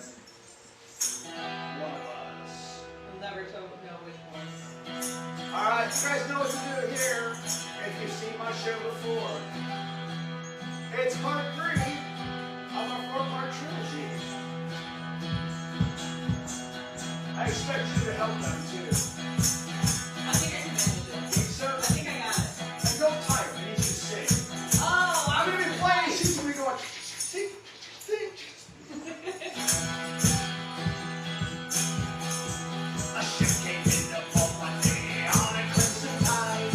Captain soon left the waves stretching as a pride. Let it loose, and we lay a still scarlet face. A tricorn hat, one long crown, a spear upon her face. She's always up to no good, doing what the pirate should. Too much rum, too much weed, it's all that she needs. If you ask her name, then you business, say her name, then you business. She's a pirate that can hear, and she thinks all they won't hear. If you ask her name, then you business, say her name, then you business. It's none your business. I expect to go back and read all the comments, and be reading a lot of none your businesses. I know who you are. Go just like this. I see myself in challenges. Represent. So she better be my representative. She is their future saying how it is your life. Some say she is the love, but others say it's right. She's a reason to the good, doing what the pirates do. Too much rum, too much weed, it's all that she needs. If you ask her name, then you business, say her name, then you business. She's a pirate that can hear, and she thinks all they won't hear. If you ask her name, then you business, say her name, then you business. It's none your business. She then bought a fleet of ships single-handedly. A fire with that captain, she's my society. She reached and took them one by one, and they all left. She stepped among them with her knife and sent them off to a really, really, really bad place. It's really, really hot. Because there's children watching. Not my job to teach those children bad words. That's what homeschooling's doing. How's that going, parents? So we try this solo? Yeah.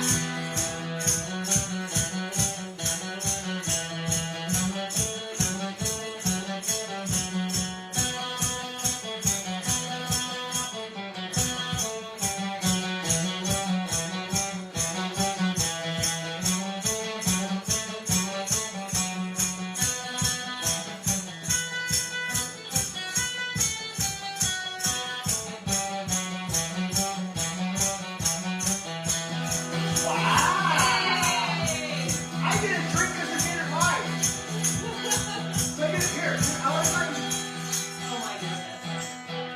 This is a terrible idea. I just want you to know. You're going to lift your arm up more.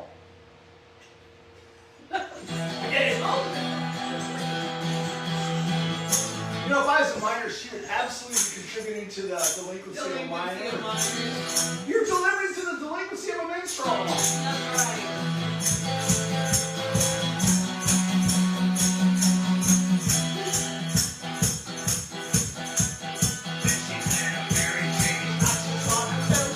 Ladies to their week or week. She went down and tried to single line. All the ladies joined her crew. We can't finish that line. Oh, okay. Because children. Oh, so that is that the That one was, that we're not yeah, causing yeah, children? 'cause, yeah, I see. yeah.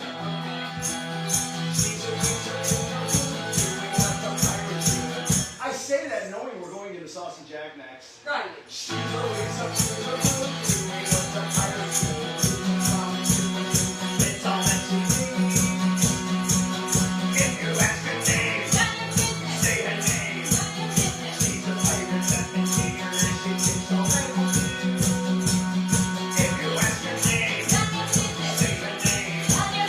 Ask her name.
That's our saucy Jack. That's our saucy Jack. That's our saucy Jack. That's our saucy Jack. That's our saucy Jack. Let's give it a verse too, because that's the really naughty one. It mentions things about butts. Not butts. But, so we can't do that one because it mentions butts. No butts. Yeah, we can't sing No about that butts. because he puts the. That's our saucy Jack. That's our saucy Jack. That's our saucy Jack. That's our saucy Jack. No, we can get away with just about anything. Just like, don't matter now. Let's try. Let's try. So Jack was a minstrel would go wherever he went. He let the friends flow. What? It's a new song. You know what's funny is the fans, the people that have been to my page for the last couple years and have seen our show live, they're like going, oh yeah, this makes so much sense. This is totally the show. That's because they have the same crazy Right, logic well, that the new people, or even the Appalachia crew, like, they never come to my show. Like, they stay away. Because what they don't know, they don't have to get mad about. And they're going, wait a minute, this is what we pay that guy for? Like, he's just making stuff up as he goes. Like, there's no show there. You're welcome. I guarantee that if you go to one of my shows, I can do the same set list, 2 songs sets in a row, and it will be nothing alike. I know. Yeah, I know. I've been there. She's like, I've been there a few times. I stopped there last. Oh, wait, we just kept going here. Imagine if you were like played a bass, Greenbeard. Imagine if you like played a bass. You're like going, what the heck? Where were we? Oh yeah, the last verse of Saucy Jack. And this stop. Let me change the tone. I know. Hi y'all. How you doing? This is Country Jack. Have I offended someone out there? Maybe. Yeah, well, hopefully. Cross-dressing Bugs Bunny, I'm gonna offend somebody. Stewie Griffin, gonna offend somebody. And sometimes it's me. Sometimes I'm Rebecca, gonna offend somebody. Oh, that's not what you meant. Saucy Jack was a pirate on a pirate radio. Salty his brother to see they would go. Women and men were friendly, they said. Salty and saucy. Had a lot of friends. Nothing wrong with having a lot of friends. Except for loved again and again.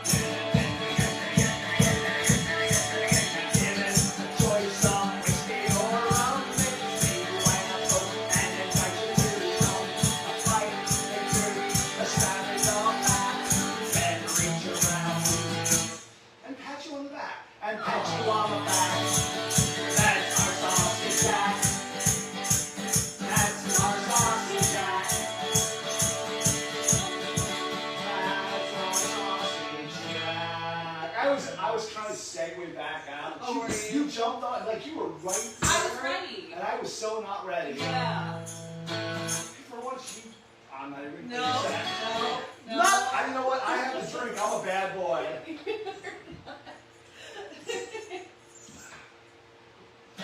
She's beating that box so hard down there, she's sliding across the floor.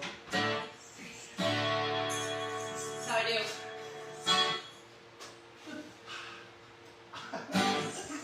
I didn't know where we're supposed to be or what time it is. Oh, we only got like 14 minutes left. 15 minutes left. Wow. Where's the set list? Oh, we're getting into the whiskey stuff. Oh, there we go. Whiskeys. Hey, what's today? Today, I don't even, it's Saturday. I don't even know. Do you know what rhymes with Saturday? No, what rhymes with Saturday? Whiskey. Really? Really? Wow. Out of bed on a Saturday, Sunday, shows I've gotta do.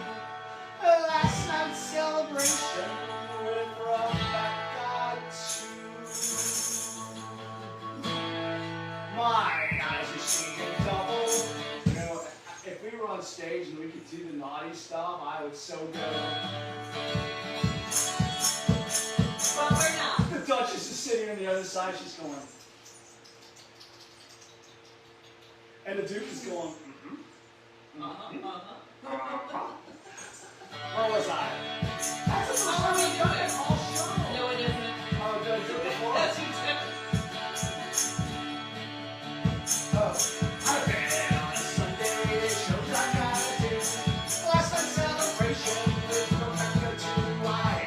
That's where I was. Eyes are seeing double. My eyes see double.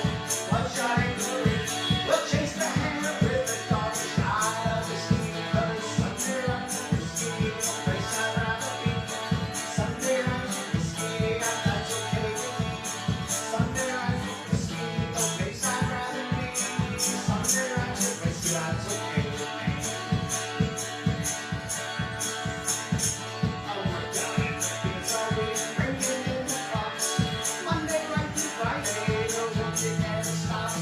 Friday night, music on, I'm off to join the band. We'll stomp the floor, we'll sing some more, spread music across the land. Cause Friday runs in the ski, no place I'd rather be. Friday runs in the ski, and that's okay with me. Friday runs in the ski, no place I'd rather be. Friday runs in the ski, that's okay with me. Saturday, wait to sing on that mistaken bed. There's a raging dragon that's roaring in my head. How I hate it. The afternoon I haven't had a clue. The sun goes down, music starts to sing the whole night through. Cause Saturday night in the ski, no place I'd rather be. Saturday night in the ski, and that's okay with me. Saturday night in the ski, no place I'd rather be. Saturday night in the ski, that's okay with me.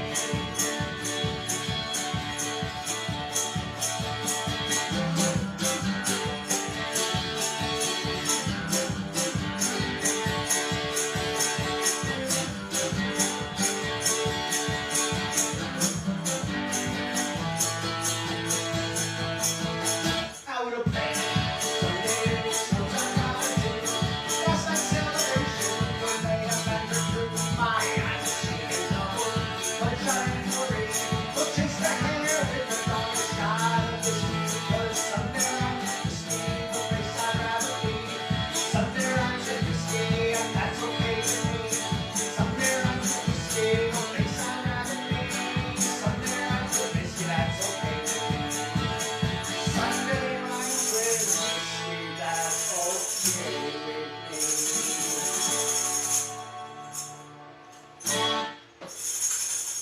So we've got time for one last song. Believe it or not, one last song. Appalachia, thank you so much for letting us be a part of your special day today. We miss all of you, and hopefully we will see you next year. Yes. We heart you. We purple heart you. Because we do. Because not only do we do, we can. Appalachia. Aww. We're so cheesy. It's the weekend of adorable cuteness. Oh no. We're adorably cute. Here, come here. Aren't see, we're just so adorably cute. It's the weekend of adorable cuteness. All for you. So we've got one last. Remember to go to links. Up next is going to be the Duke and the Duchess. And if you'd like to buy music, please do so. This has been a really rough year. I've worked 7 weeks this year. That's it. 7 weeks of festival, mostly online stuff. Hopefully next year we'll get back to normal. Hopefully next year we'll be down there celebrating with you on the first weekend of November. Looking forward to that if that's going to happen next year. So we're going to finish this out with Whiskey Medley. And you were getting kind of like a little sassy over there with the tambourine. A little bit. Are you going to go to that? Yeah. You think? I think I think you can handle that? I think I can handle it. Front and center. Let's see.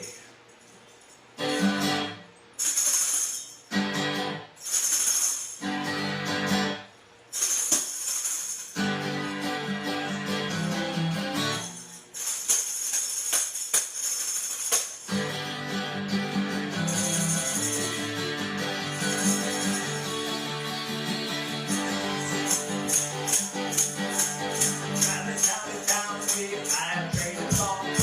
Everything's all happy.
singing stories of pirates, taverns, and avalanches. And to my right, the wonderful, the beautiful, the master of the tambourine, the beautiful Rebecca. Everybody type bye, Rebecca! Bye, everybody! Bye, everybody! Thank you, Appalachia. We will see you next year. Bye-bye.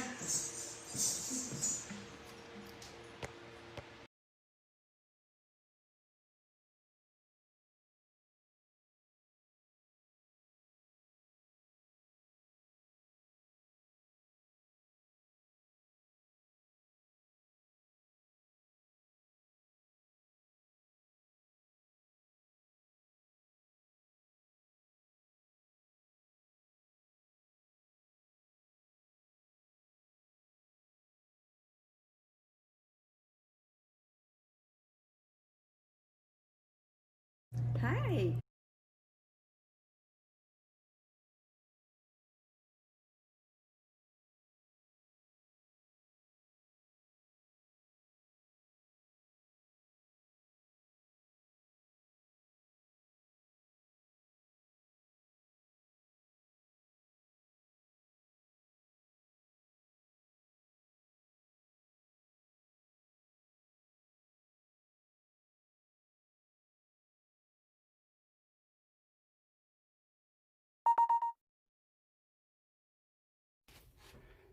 Good afternoon, lords and ladies.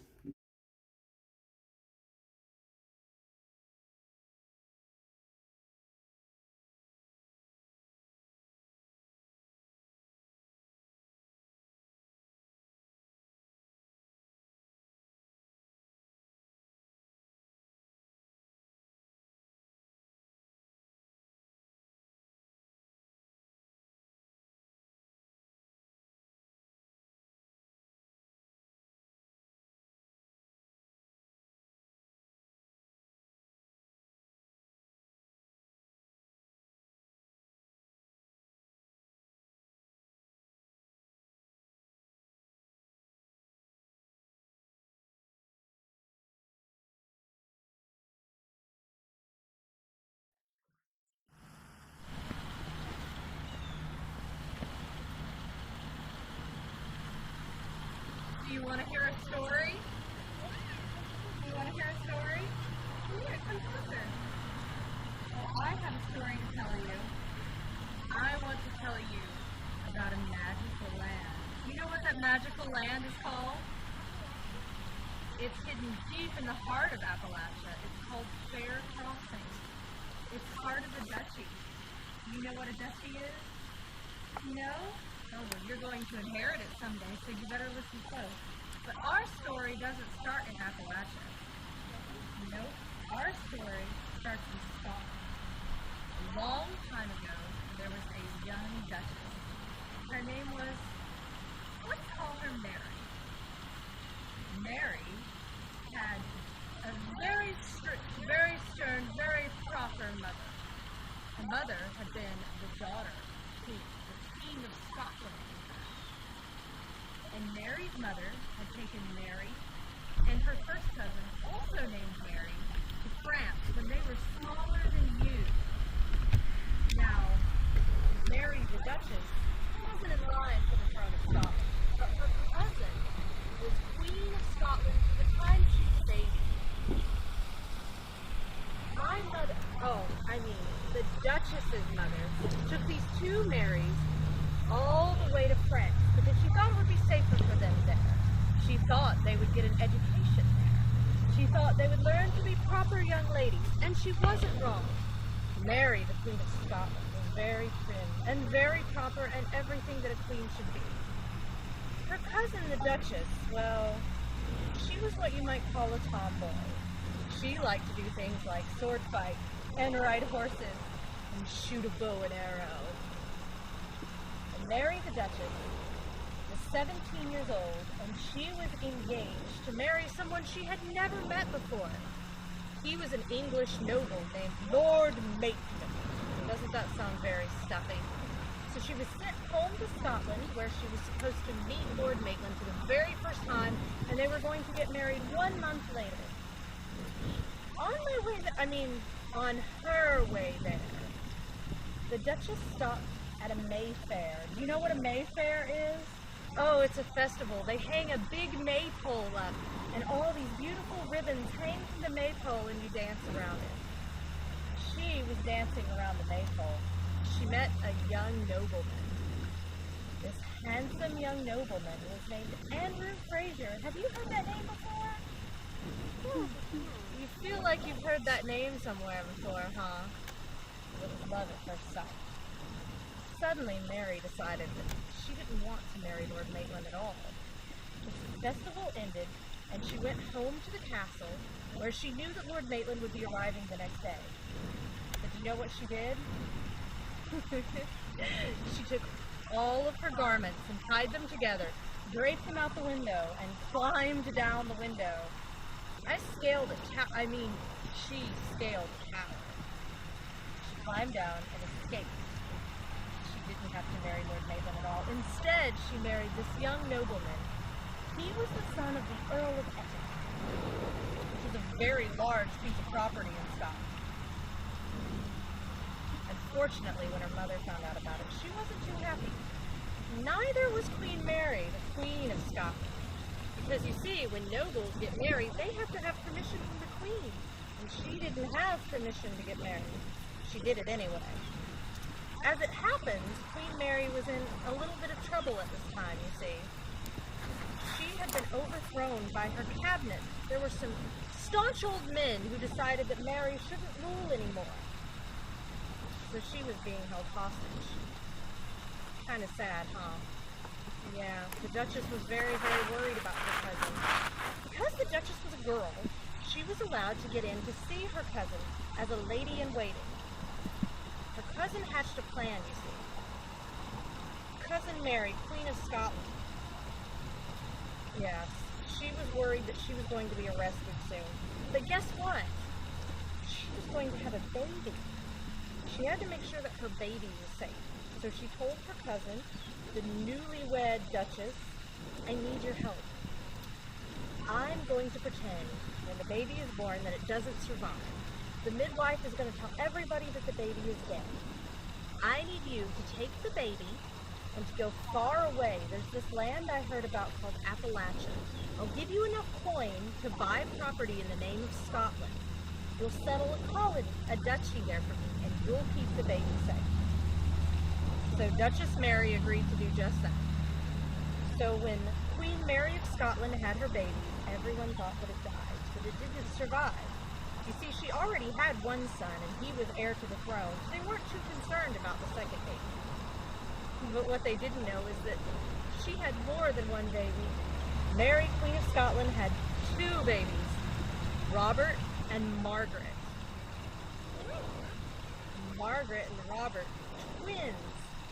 So Duchess Frazier and Duke Frazier had to escape with the twins to the safety of Appalachia. So they brought their trusted cabinet, the people they knew would help them look after these two twins, and they brought an army, and the Duke chartered a ship, but not any ship. Oh no, you see, a high-class ship would be suspicious. Do you know what he did? He made a bargain with pirates. He chartered a pirate ship. They called it the Queen's Secret, because on it were these two secret twins. And they came to Appalachia and settled the duchy to raise Lord Robert and Lady Maggie, and later two other little ones, and keep them nice and safe and sound. The only way to make sure that they were truly safe was if other ships had a hard time getting here. So you know what they did? Oh, well, when they landed in Appalachia, they met a witch, a mountain witch. You know what her name is? Granny Wampus. Yes, that Granny Wampus. Granny Wampus said, let me quote her here. Lord, child, I can solve your problems. I'm friend with the Fey folk, you see. Don't laugh, that's exactly how she said it. She said, I can talk to them fairies and them cotton-kicking goblins into working some of their magic, and we'll landlock this area so nobody can get into these mountains in them big old English ships. And that's exactly what Granny Wampus did. She got with the fairies and the goblins, and they cast some spells, and they landlocked it so that all around us are mountains. So that the only way in is a tiny little inlet all the way out in Roanoke Island. Not easy to get here, and you certainly can't sail a ship the whole way to Appalachia.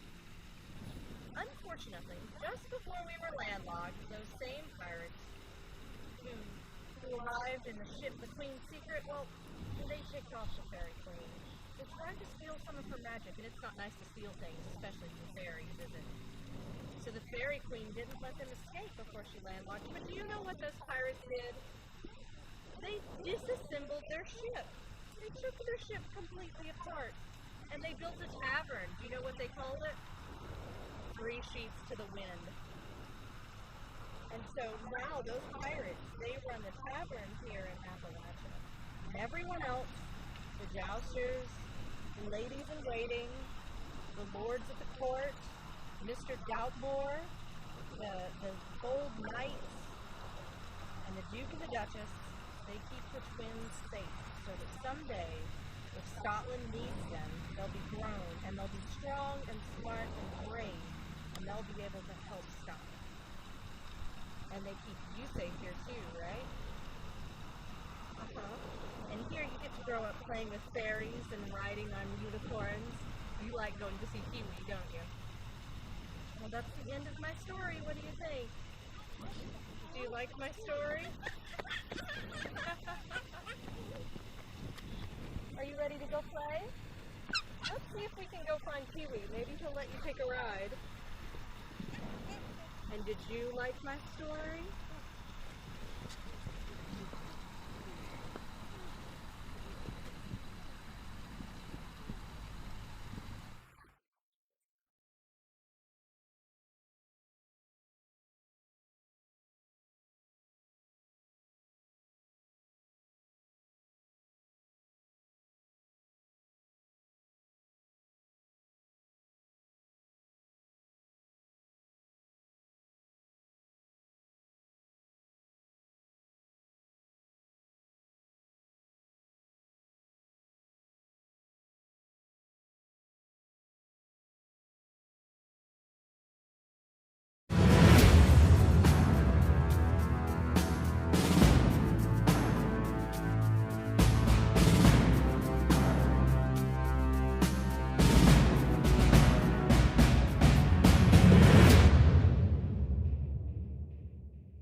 We're the Misfit Gypsies, and we're here from Bristol, Tennessee, and we're at my favorite place, State Line Bar and Grill.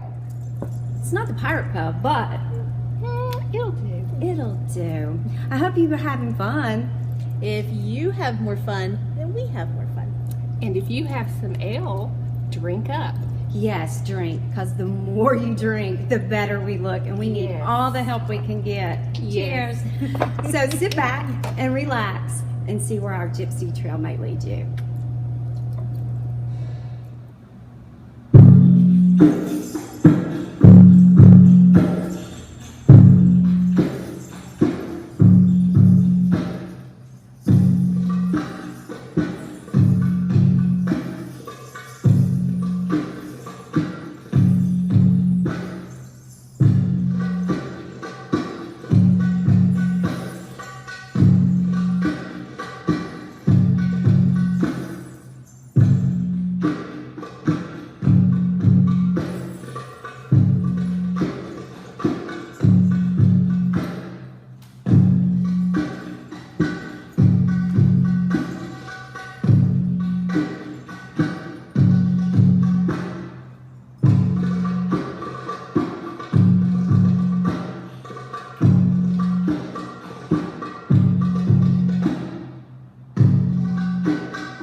Did I miss anything?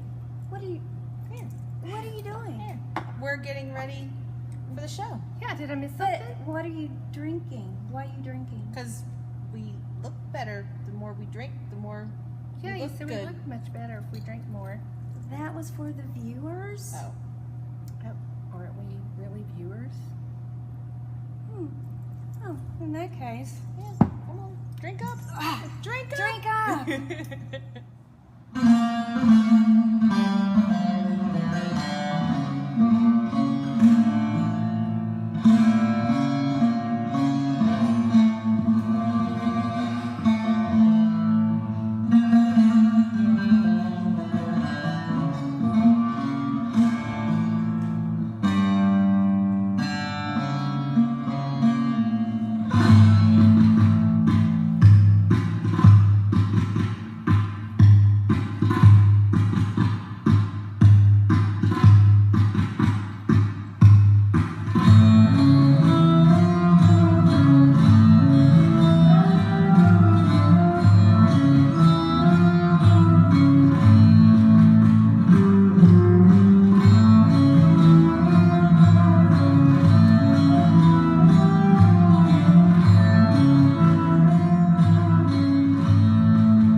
The redhead is amazing. Well, blondes are everybody's favorite. So, let's see. I think they're over there. Yeah. Oh, they're getting ready to start.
our final video.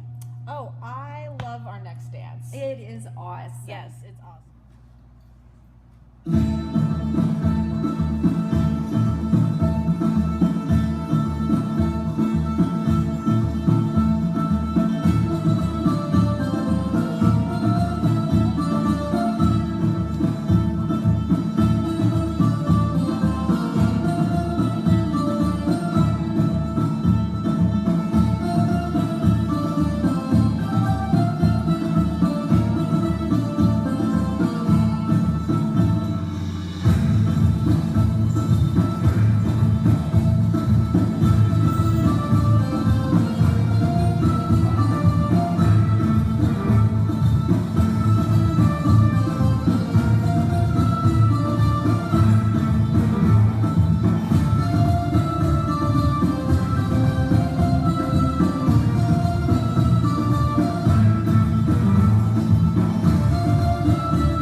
At the Appalachian Renaissance Faire.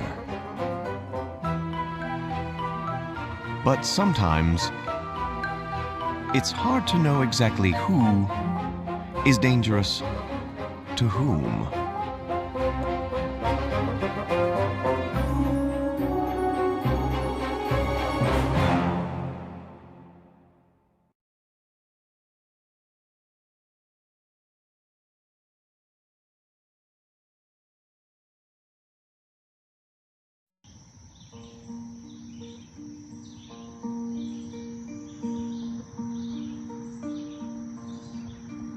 Oh, the summertime is coming, and the leaves are sweetly blooming, and the wild mountain thyme grows around the blooming heather. Will ye go, lassie, go? And we'll all go together to the wild mountain thyme from around the blooming heather. Will ye go, lassie, go?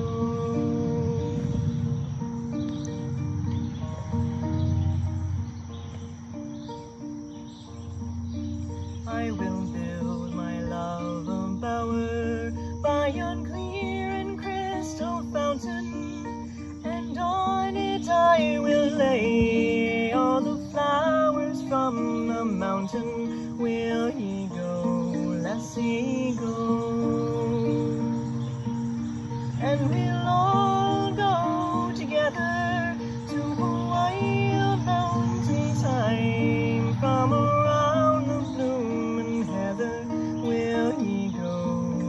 lassie, go.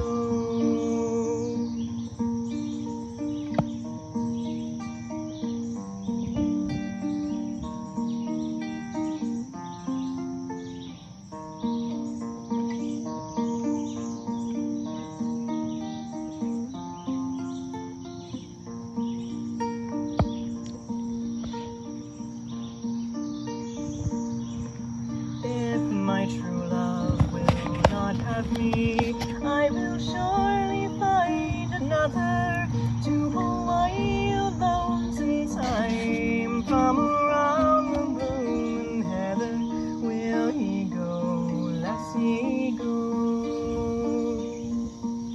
And we'll all go together to Hawaii alone sometime. From around the blooming heather will he go, lassie, go. And we'll all go together to Hawaii alone sometime. From around the blooming heather will he go, lassie, go. See you at the Appalachian Renaissance Fair.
Bonfires dot the rolling hillsides, figures dance around and around to drums that pulse out echoes of darkness, moving to the pagan sound. Somewhere in our hidden memory, images float before my eyes of fragrant nights of straw and of bonfires, and dancing till the next sunrise.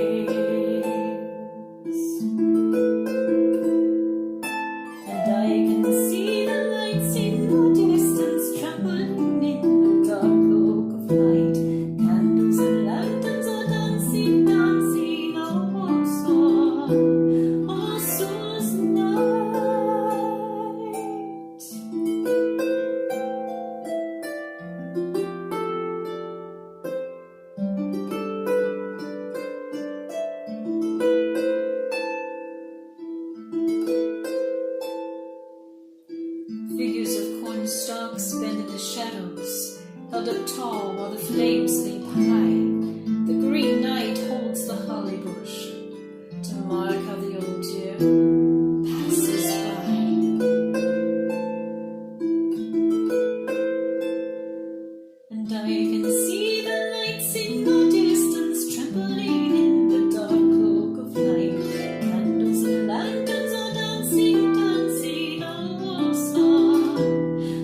This is a tune by one of my favorite songwriters.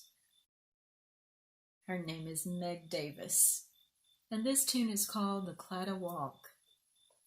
And it has a lot to do with the Claddagh Ring, which you're probably familiar with.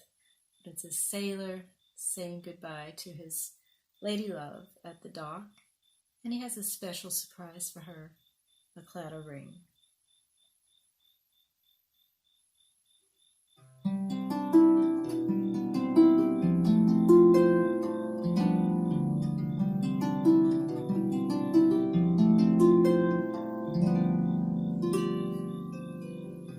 By the riverside, by the turning tide, Rachel walked with her sailor. Whispers soft and sad of the times they had there on the Galway shore. Will you wait for me, still be true to me, while I sail on the ocean? Every wave will be dreams of you and me here on the Claddagh Walk. One heart I have to love you with, two hands to hold you gently. Please wear for me this sailor's gift of love. Little golden ring, such a pretty thing, heart and hands together. Rachel smiled at him and took his ring as they kissed by the Claddagh Walk.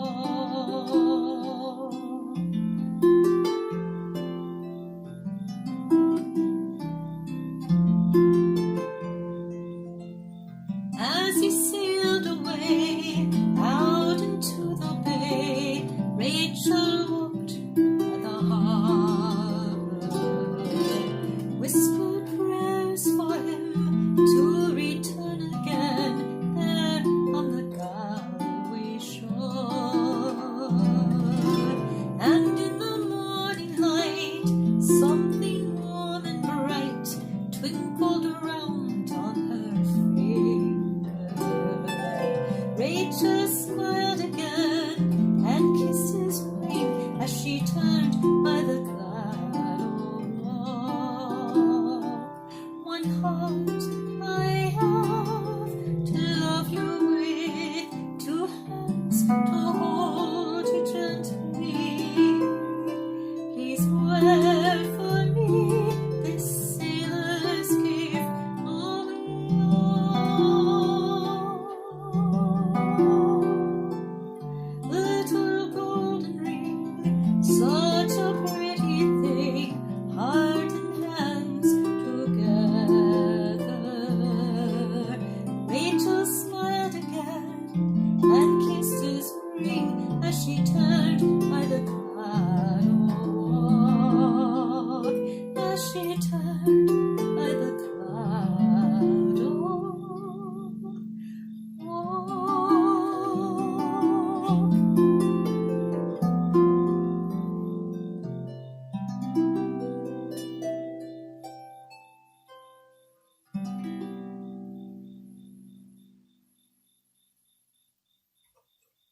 Meg Davis.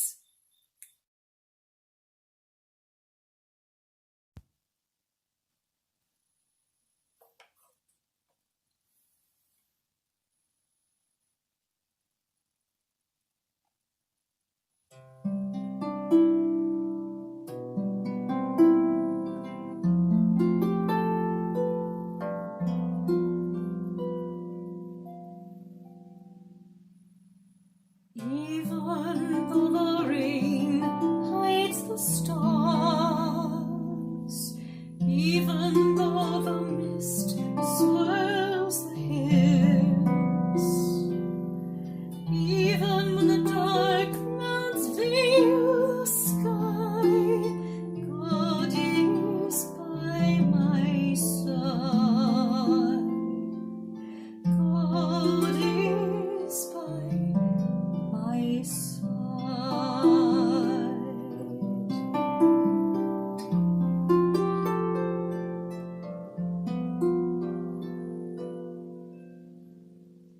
Even when the sun shall fall and sleep, even when at dawn the sky shall weep, even in the night when storms shall rise, God is by my side. God is by my side.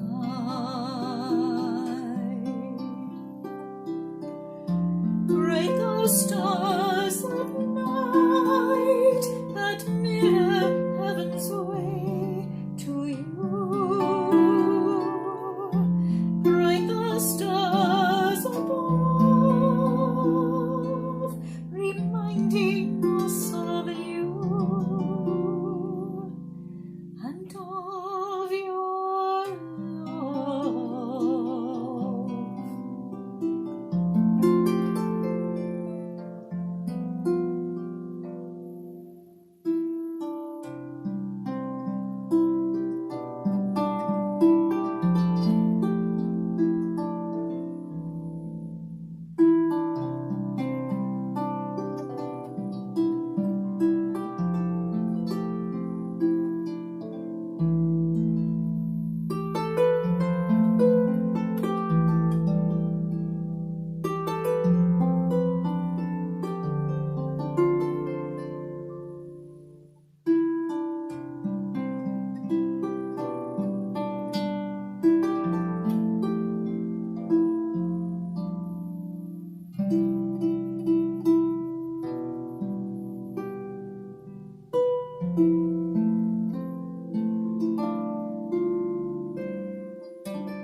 Hi, this is a tune called Gordon's Tune.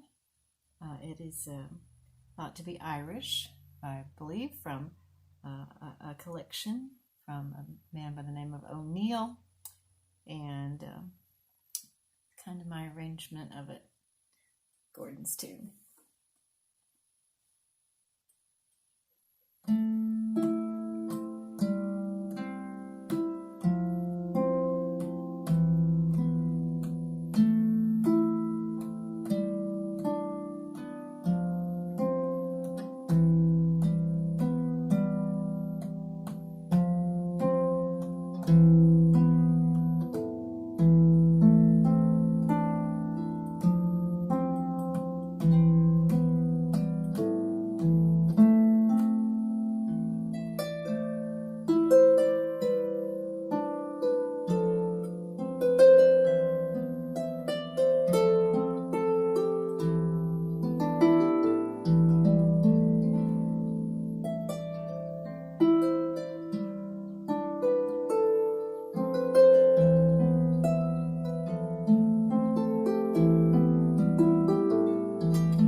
souls enchanted as I hear a sweet lark sing in the clear air of the day.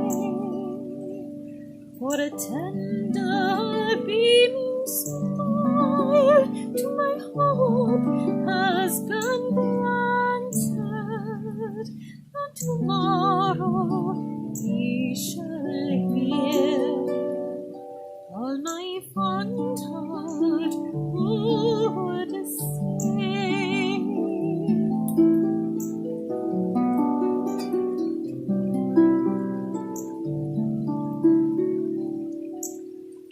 I shall tell him all my love, all my soul's adoration, and I think he will hear me,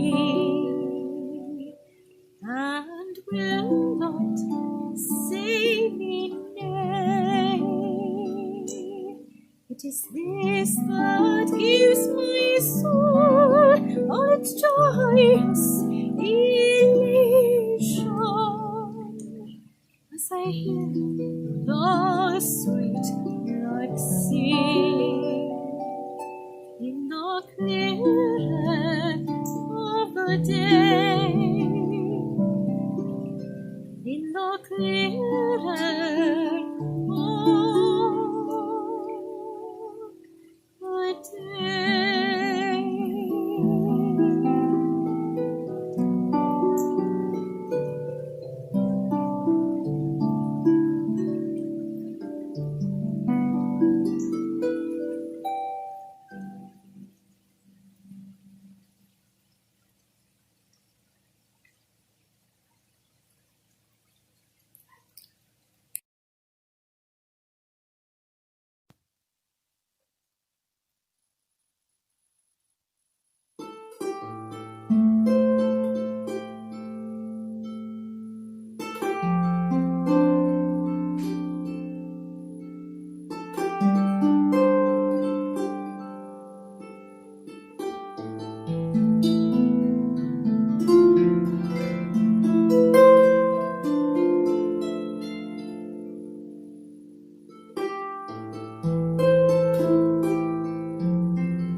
We got Twitch land. We got Twitch. We have YouTube. Not yet. Me too? No, YouTube. Oh. Not U2. That's an Irish band from Ireland. It plays. An Irish band from that plays rock and Ireland? Yeah, it plays rock and/or roll music. Oh, both kinds. Yeah, both kinds. So why can't we see ourselves? No, Jessica says she can see us. Okay, well you can see. Can you hear us? That's the important part. All right, we see you. Hey, there we are. We are on. Greetings and salutations. We are now live on all. Hi, hello. That's right, all 3 streaming services. Give us a great big thumbs up if you can hear us. That's a yep. I'll take a yep. Yep. Yup. Uh-huh. I guess we should play a song. So anyways, we want to thank Sandra for playing before us, and the Duke and Duchess of Appalachia, and everyone else who's been having fun today. We hope you've been enjoying the entire live stream, and now you're stuck with us. Haha. Ready? All right. Cross Cannons is live though. They can hear us on YouTube, so we're all connected. Ready? 1, 2, 3, 4.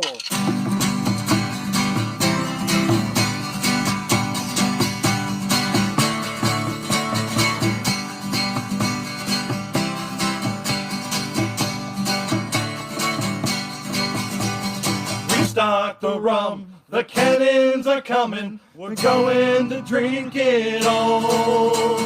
Quickly, lads, find another barrel, or all the walls will fall. When we arrive at Tortuga Bay, our thirst it must be quenched. A mug in our hands, sitting on our knees, you know it's a pretty wench. Toast after toast and mug after mug, till the rum's all gone. The bartender stares, he's seen this before, he knows what could go wrong. So restock the rum, the cannons are coming, we're going to drink it all. Quickly, lads, find another barrel, or all the walls will fall. Then howling at Jack, he starts to rise, let's start a mighty roar. Quickly, bartender, refill my mug before my boots hit the floor. Then Angus McHugh, he joins in the chorus, barkeep, I need more rum. The barmaid's in the corner, she's looking for a fight and says, boys, they ain't got none. So restock the rum, the cannons are coming, we're going to drink it all. Quickly, lads, find another barrel, or all the walls will fall. With a mighty roar, we flip for the table and start a mighty brawl.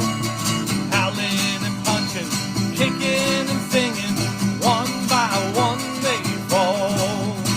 The tables are smashed, the chairs are all broken, time to raise the bar. One look at us, the bartender's fainted, let's grab the feathers and the tar. Restock the rum, the cannons are coming, going to drink it all. Quickly, lads, find another barrel, or all the walls will fall. So restock the rum, the cannons are coming, they're going to drink it all.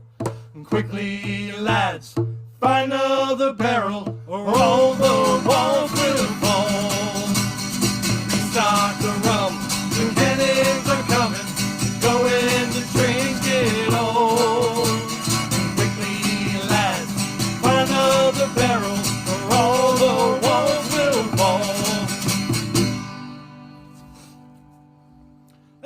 Thank you very much. Welcome, Duchess of Appalachia. We are here streaming for the Appalachian Renaissance Festival. And also welcome, not the Duchess, because we like everybody to be here. Yes. Well, the Duchess is... Never mind.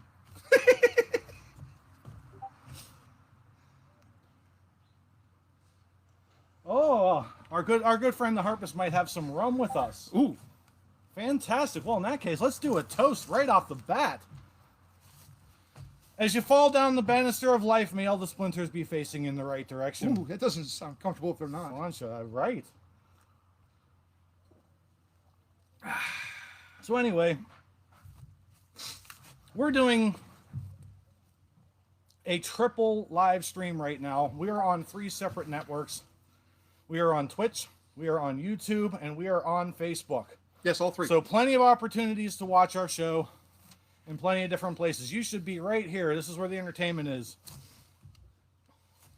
Not that kind of entertainment. Oh. You have a joke for them? Before we do something silly like play another song? Oh, a joke. Do I know any jokes? Well, does anybody know what has 13 eyes, 15 hands, and 17 legs? It's 10 pirates. That was terrible. But I'm good at terrible. Well, hopefully somebody laughs so we can keep telling a joke. Well, as far as we're concerned, they're all laughing hysterically because we can't hear them. I laughed. That's all that matters. So let's head down to South Australia, shall we? Sure.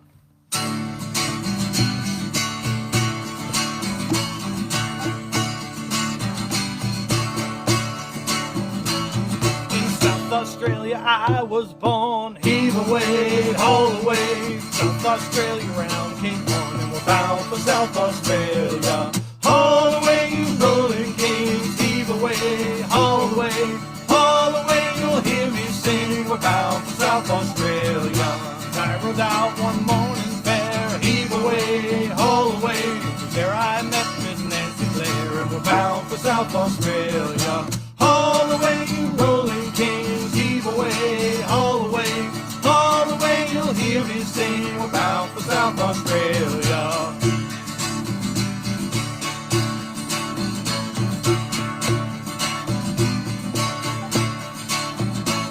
I shook her up, I shook her down, heave away, haul away, shook her round and round the town, and we're bound for South Australia. Haul away, you rolling kings, heave away, haul away, you'll hear me sing. We're bound for South Australia. 8 for 1 thing grieves my mind, heave away, haul away, there I met Miss Blair behind, and we're bound for South Australia.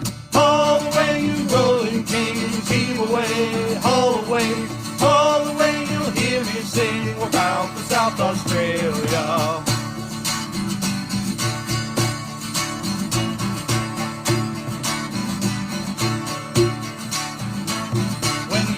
Wallop around Cape Horn, heave away, haul away, wish to God you've never been born, and we're bound for South Australia. Haul away, you rolling kings, heave away, haul away, you'll hear me sing. We're bound for South Australia.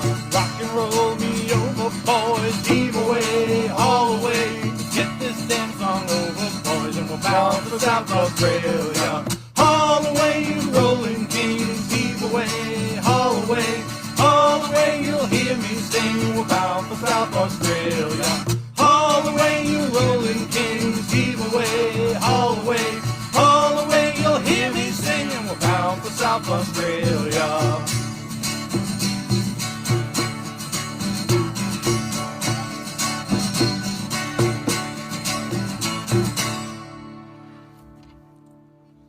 Yeah, thank you very much.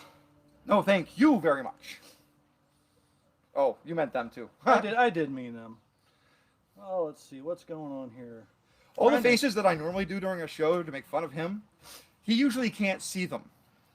But now that we're doing it this way and we've got playback facing us, he sees everything. This is bad. It's okay, because I make faces at you too, so it all works out. Oh, okay. So we're trying to keep up on the comments here. I know we got 3 different things going on. So hi, Cindy. How you guys doing? Hope everything is well with you. And we hope that our friends in Appalachia are along as well.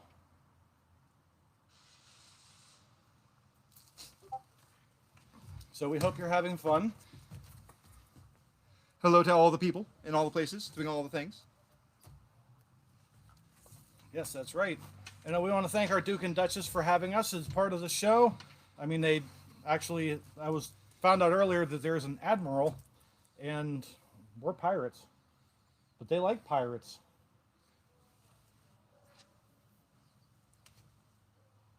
You almost had a friend in there. Oh, that would have been bad. It was a spitter. Thanks for the save. An admiral?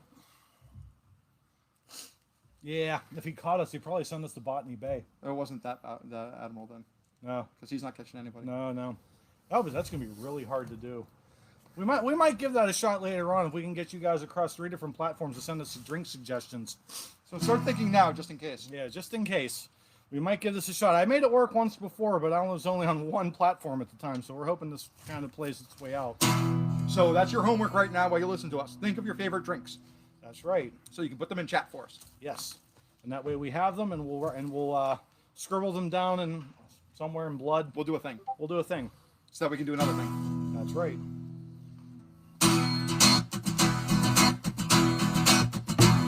Farewell to your bricks and mortars, farewell to your dirty lies, farewell to your gangers and your gang planks, and the hell with your overtime.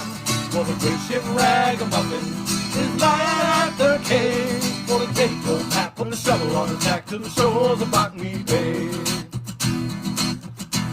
My boss came up this morning, and he says, well, Pat, you know, if you don't get those navvies, I'm afraid you'll have to go. So I asked him for my wages and demanded all my pay. And I told him straight that I'm gonna immigrate to the shores of Botany Bay. Farewell to your bricks and mortars, farewell to your dirty lies, farewell to your gangers and gang planks, and the hell with your overtime. For the good ship ragamuffin is lying at the quay, for the take old Pat with the shovel on his back to the shores of Botany Bay. When I reach Australia, I'll go and search for gold. There's plenty there for the digging boys, so I have been told. Or else I'll go back to my trade. 100 bricks I'll lay, because I live for an 8-hour shift on the shores of Botany Bay. Farewell to your bricks and mortars, farewell to your other lies, farewell to your gangers and gang planks, and the hell with your overtime. For the good ship ragamuffin is lying at the quay, for the take old Pat with a shovel on his back to the shores of Botany Bay. One more time. Well to your bricks and mortars, farewell to your dirty lies, farewell to your gangers and gang planks, and the hell with your overtime. For the good ship ragamuffin is lying at the quay, for the take old Pat with a shovel on his back to the shores of Botany Bay. For the take old Pat with a shovel on his back to the shores of Botany Bay. So, Jack. That's me. I heard that peach cobbler is $2.95 in Tortuga. Really? Yes, really. That doesn't seem like a bad price. No, well, for a whole pie, no kidding. No. And over in Nassau, you can get an apple pie for $3.95. So I can get a peach cobbler and an apple pie. Yeah, and then you go over to Port Royal and you can pick up a cream pie for $7. That's a lot of dessert. That is a lot of dessert, but those are the pie rates of the Caribbean. Oh. You can groan. It's allowed. Yeah. Because I did. We'll find out how well that one flies when we have an audience in front of us. We're just going to assume you're laughing at all our jokes. Does that scroll down? I don't know if it did scroll down or not. No, me neither. We're working on trying to have a conversation with all of you watching. Oh, wait, there's more lots of comments. But wait, there's more. That's right. There's a groan. A groan? We have a groan? All right. Pie rates. And we, hi, Joe and Linnea. It's good to see you. And we do have some drinks coming. All right, we have some drinks coming. What do we got? So far, some moonshine. Hey, that puts me in mind of the song. You ready for it? No? Okay. Oh, not yet. We're getting to it. It's going to be on our new CD. A song about moonshine. Yes. Actually, 2 different songs about moonshine. One's Irish moonshine. The other one's American. It's true. So anyways, Howlamad Jack Howland. That's me. How? You almost forgot. No, I didn't. I don't know. You look pretty close. Is going to sing a song. Now I look pretty close. Oh, wait, no. Now we look pretty close. Unnecessary zoom. I was thinking, I either want to sing a song about drinking in a dead guy or a dead guy getting drinking. Or a song about cider. Sure. Want to do that one? Sure. Okay. We can do it. Whatever you want to do. Oh, wait, the song about cider is the... Is that drinking in a dead guy or dead guy and drinking? That's drinking in a dead guy. That's drinking in a dead guy. I can never get that straight. So this is a song about drinking in a dead guy. And this is our commercial for Johnny Jump Up Cider, made in Ireland. 1, 2, 3.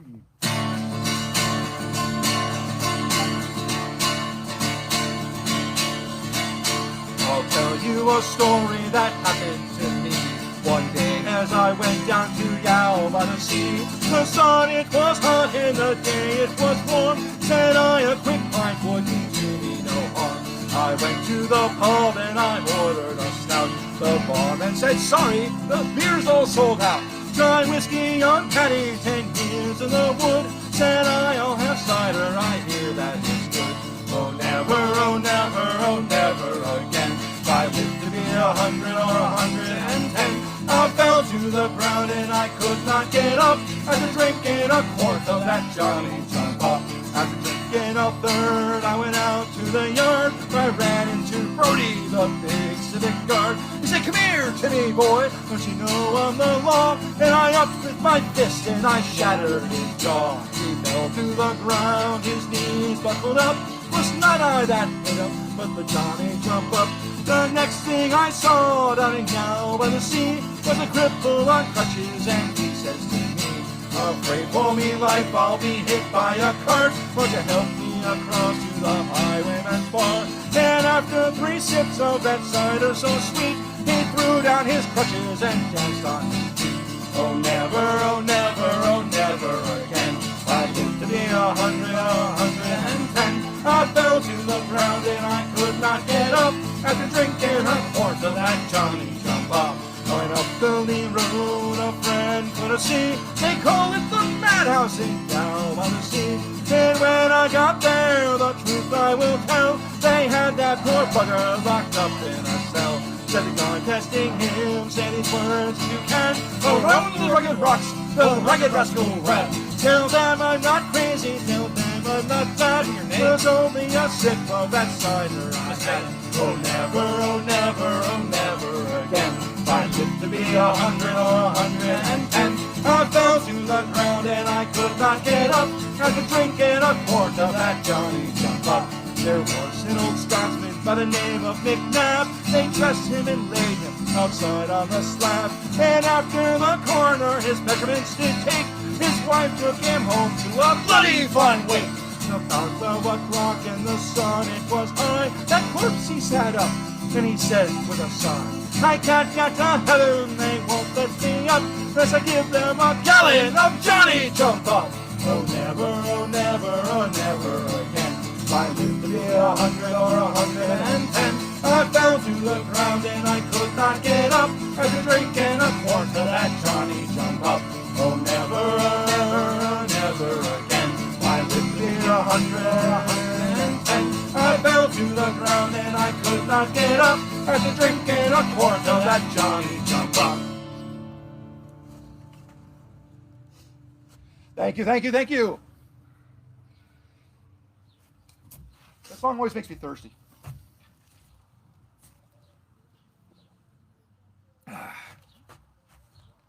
Me too. To our wives and girlfriends, may they never meet.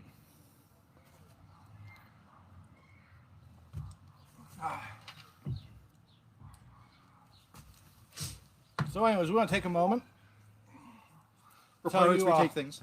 It's true, we do. But since we're doing this primarily for the Appalachian Renaissance Festival, we also want to take a moment to thank the East Tennessee Distillery that is the grounds for our festival. They produce some of the finest moonshine in all of Tennessee.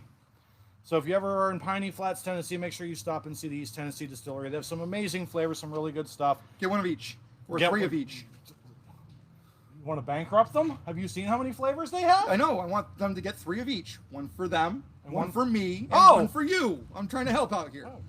That's even better. I like that. Yeah. So how about we do a traditional Irish song? Sure. I thought we just did. There was alcohol that was dying. Oh, yeah, you're right. How about we do another traditional let's do that. Irish song? Let's do another one about drinking. Sure. All right. I like drinking. Let's do Whiskey in the Jar. That's my second favorite place to have whiskey. Mine too. Because you know where our favorite is, of course. It's to have it in our belly.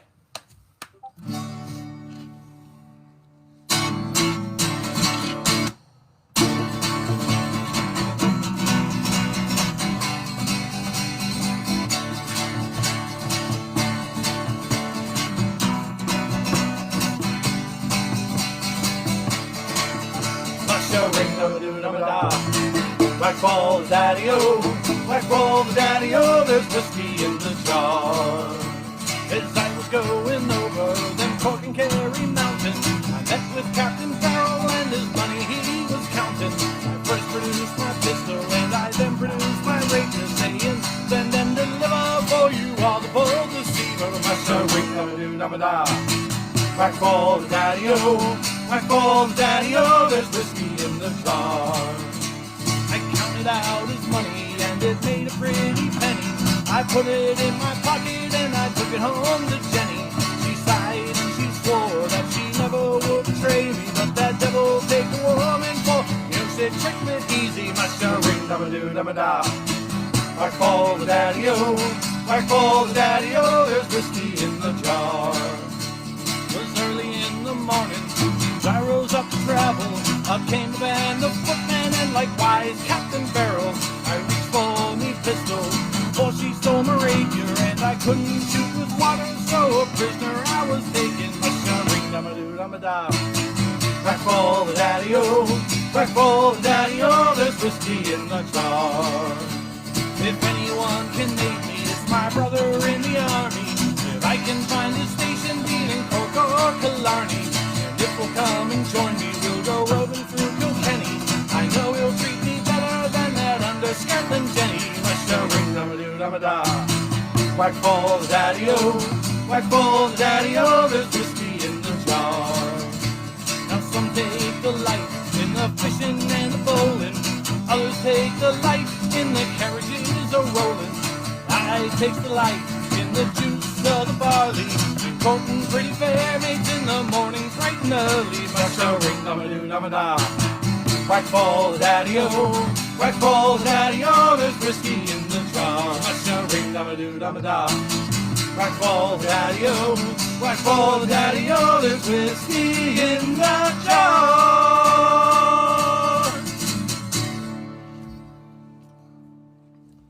There should be more whiskey in our belly, though. It's true. But at least if it's in the jar, it's step one. It is. It's one step closer to our belly. Step two, put it in the belly. Step three, profit. I don't know. Is that how that works? Works for me. Step one, whiskey in the jar. Step two, put it in our belly. Step three, profit. I can try. As in make money or foresee the future profit? Both. Oh, even better. Make money on futures. That's how you profit from profits.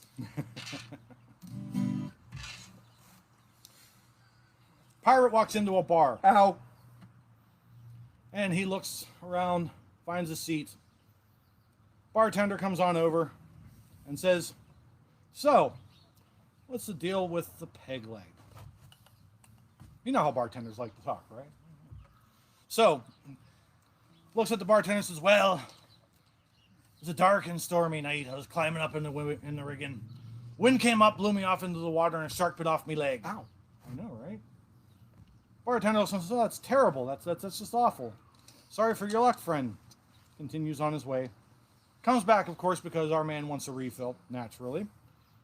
Best place for whiskey's in the belly, as we just said. So the bartender comes over, gives him a refill, says, okay, what's the deal with the hook? Says, well, it was another dark and stormy night. I was climbing up in the rigging, wind came up, blew me off into the water, shark bit me arm off. Oof. Friend, you have the worst luck. Can't win for losing. I know, right? So it comes around a third time, says, okay, Okay, what's the deal with the eye patch? Wait, hold on, wait. Let me guess. Let me guess. It was a dark and stormy night. No. It was a bright and sunny day, much like today. I was standing in the middle of the poop deck, ironically enough, looked up at the sun and a bird pooped in my eye. Bartender says, ew, well, that wouldn't blind you. So what happened? Well, it was my first day with me new hook.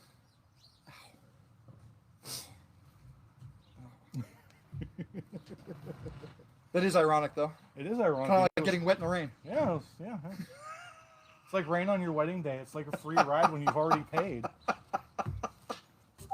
surprised I know that many of the words to that song. Exactly. My birds are loving. Oh, that's wonderful.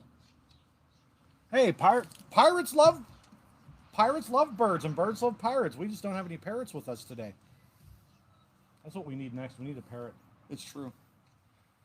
But if we only had one, is it really a parrot? I know, right? We need two together. It would be a singlet. Yeah, it would be a singlet. Absolutely. You do crack yourself up, don't you? Someone has to laugh. It's true. All right, folks. I think it's time we do a rousing sea shanty.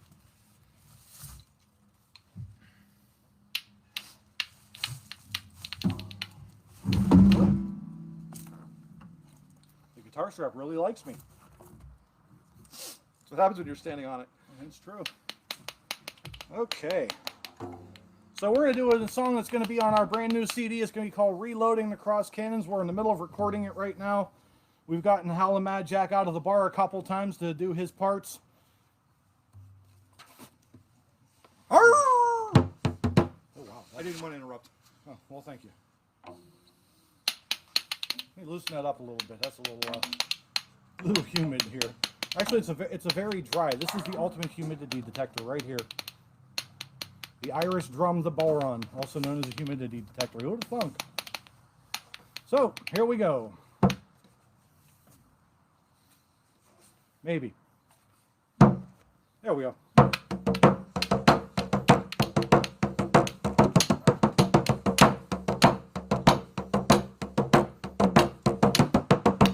Help me, boys, I'm bully in the alleyway, bully in the alley. Help me, boys, I'm bully in the alley, bully on Shimbo now. Help me, boys, I'm bully in the alleyway, bully in the alley. Help me, boys, I'm bully in the alley, bully on Shimbo now. Oh, we got bells. Sally is a girl that I love dearly, way, bully in the alley. Sally is a girl that I splice dearly, bully on a Shimbo now. Help me, boys, I'm bully in the alley, way, bully in the alley. Help me, boys, I'm bully in the alley, bully on a Shimbo now. 7 long years I courted Sally, way, bully in the alley. All she did was dilly-dally, bully on a Shimbo now. Help me, boys, I'm bully in the alley, way, bully in the alley. Help me, boys, I'm bully in the alley, bully on a Shimbo now. I'll never leave Sal and I'll become a sailor, way, bully in the alley. I'll leave Sal and ship aboard a whaler, bully on a Shimbo now. Help me, boys, I'm bully in the alley, way, bully in the alley. Help me, boys, I'm bully in the alley, bully on a Shimbo now. Well, I'll come back and I'll marry Sally, way, bully in the alley. We'll have kids and count them by the tally, bully on a Shimbo now. Help me, boys, I'm bully in the alley, way, bully in the alley. Help me, boys, I'm bully in the alley, bully on a Shimbo now. Help me, boys, I'm bully in the alley, way, bully in the alley. Help me, boys, I'm bully in the alley, bully on a Shimbo now. Help me, boys, I'm bully in the alley, way, bully in the alley. Help me, boys, I'm bully in the alley, bully on a Shimbo now. Well, bully down a Shimbo now, bully down a Shimbo now. Thank you very much.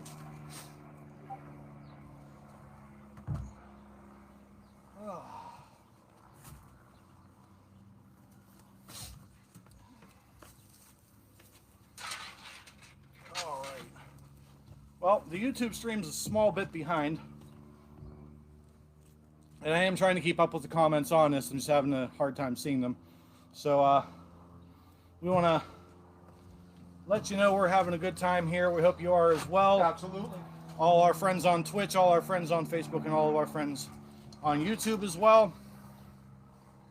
At the end of this show, we will have it up on 2 of the platforms at least for your entertainment. Ooh, it sounds like I need to tune. How about you talk to them for a moment while I do that tuning thing? Oh, I get to talk to you for a moment. Everyone loves that. So, once upon a time... Wait, that's not much fun. Does anybody here know what's underwater and shakes? If you don't already, it's a nervous wreck. So, yes, we are known for our pirate dad humor as part of our act, and so you get to experience all of it. Does anyone know all 10 letters of the pirate alphabet? I, R, and the 7 C's. They only have a 10-letter alphabet, though, because, well, do you know why it takes them so long to learn the alphabet? Because they spend so many years at sea. I think we're good now. Ah, so much better. So much better when we're not telling jokes, I know.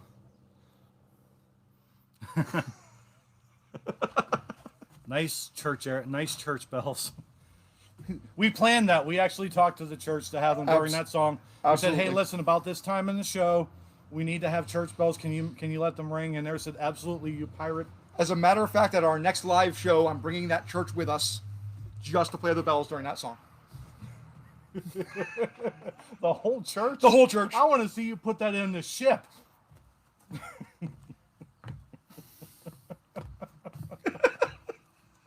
Oh, my goodness. Oh, my. I guess we should play some songs. That's what they actually brought us here for. Not for our humor, because we aren't funny. We're funny looking, we realize that, but we aren't funny.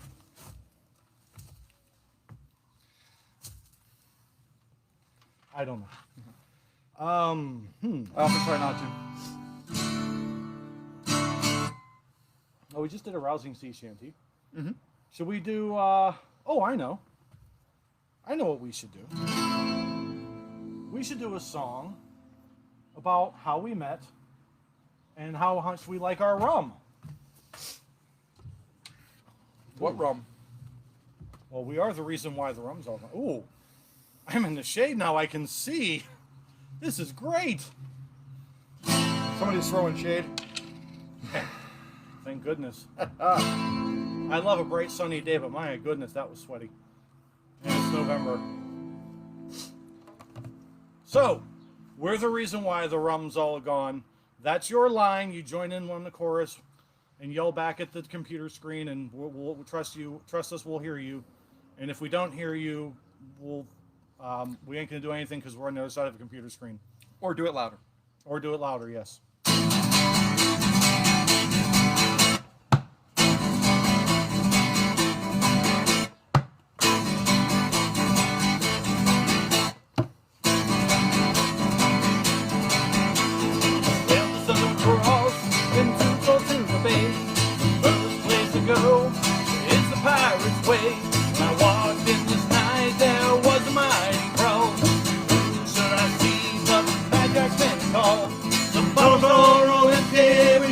Dusk till dawn, the castor will dry and not a drop of rum. And sailing from Tortuga, we always sing this song.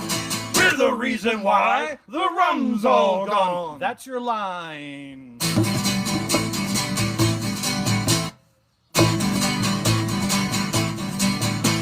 I started wading in, and what should I hear? Just Mad Jack singing a song about Irish beer. I knew not when I cried. I started wading in, standing back, we started singing again. The bottles are all empty, we drank from dusk till dawn. The cask are all dry and not a drop of rum. And sailing from Tortuga, we always sing this song. We're the reason why the rum's all gone.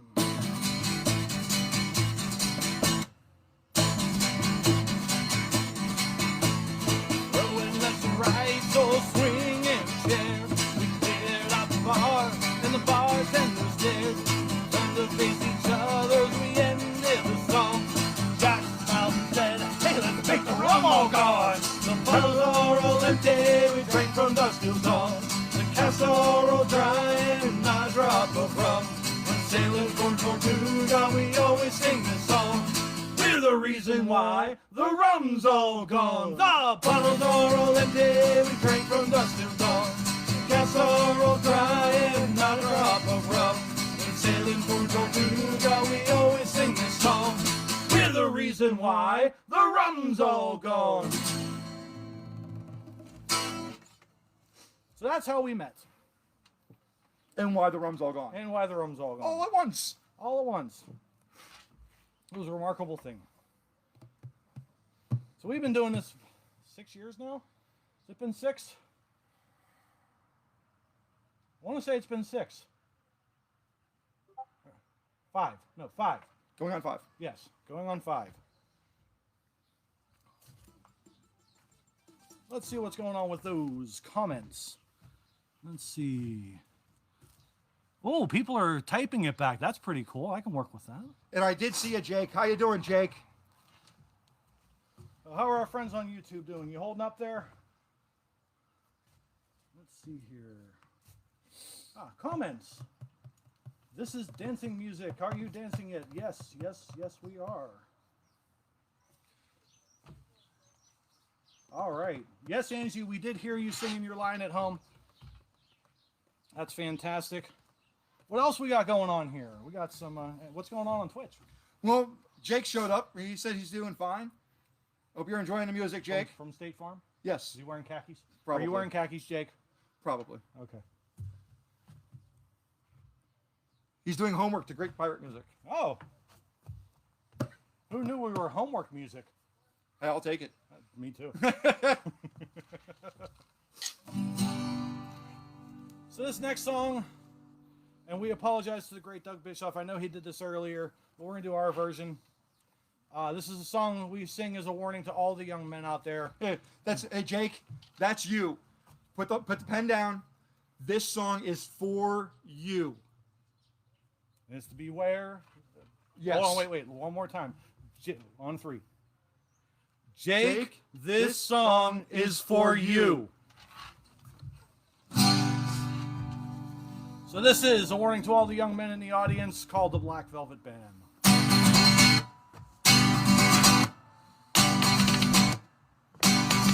In a neat little town they call Belfast, apprentice to trade I was bound, and many's an hour of happiness I spent in that sweet little town, till great misfortune befell me, which caused me to stray from the land, far away from my friends and relations, to follow the Black Velvet Band. And her eyes, they shone like diamonds, you'd think she was queen of the land. Her hair hung over her shoulders, tied up with a black velvet band. As I was strolling down Broadway, not intending to stray very far, who should I meet but this pretty fair maid, come plying her trade in the bar. A gold watch she took from a customer, and pressed it right into me hand. The law came and put me in prison, bad sex to the Black Velvet Band. And her eyes, they shone like diamonds, you'd think she was queen of the land. Her hair hung over her shoulders, tied up with a black velvet band.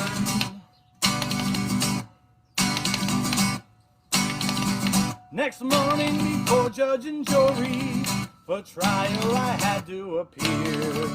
The judge, he says to me, young man, the case against you is clear. 7 long years transportation, you'll go into Van Diemen's land, far away from your friends and relations, to follow the Black Velvet Band. I know, and her eyes, they shone like diamonds, you'd think she was queen of the land. Her hair hung over her shoulders, tied up with a black velvet band. So come on, you jolly young fellows like Jake, kindly take warning by me.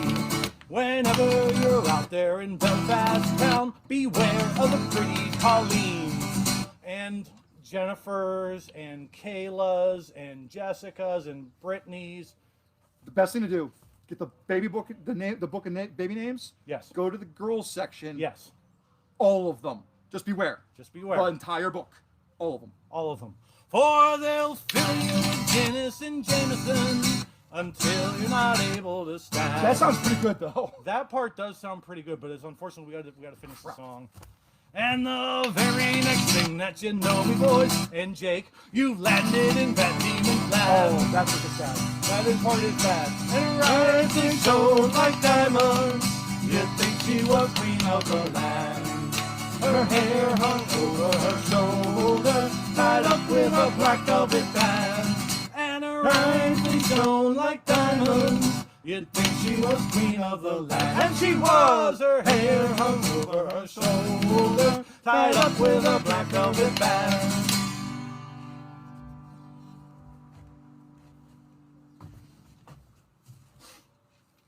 Alrighty. So what time do we have? How much time do we have left?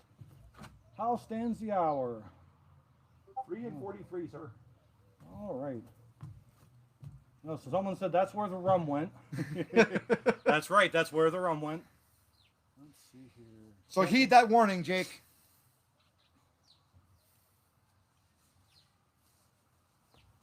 The birds are loving it. Oh, someone said a martini or a Pangalactic gargle blaster. Gargle blaster. That's pretty good. I like that one. Or maybe a dead Manhattan's chest. Oh, I'm loving it. Loving the comments. Makes the homework much better. We got an N she was. And there's a Finnegan's Wake. Finnegan's Wake. That's going to be a little tough, but we'll do. I think we can manage. We're just going to assume you're clapping perfectly throughout the song. It's hard to give them the clap. It is hard to give them the clap. We usually reserve that for a different song, though. It's true. So then we have to sit there and go, okay, you clap, and then you clap, and then you clap. We haven't done this in forever. One more time. Hold on, I think you need to capo it up. Put the capo on there? Yep. That didn't work too well. Put the capo on for a drop tone. Anyway. All right. So by request, Tim Finnegan lived in Walking Street. In the street? Maybe on the street. I don't know. Might have been homeless. A gentle Irishman, mighty odd.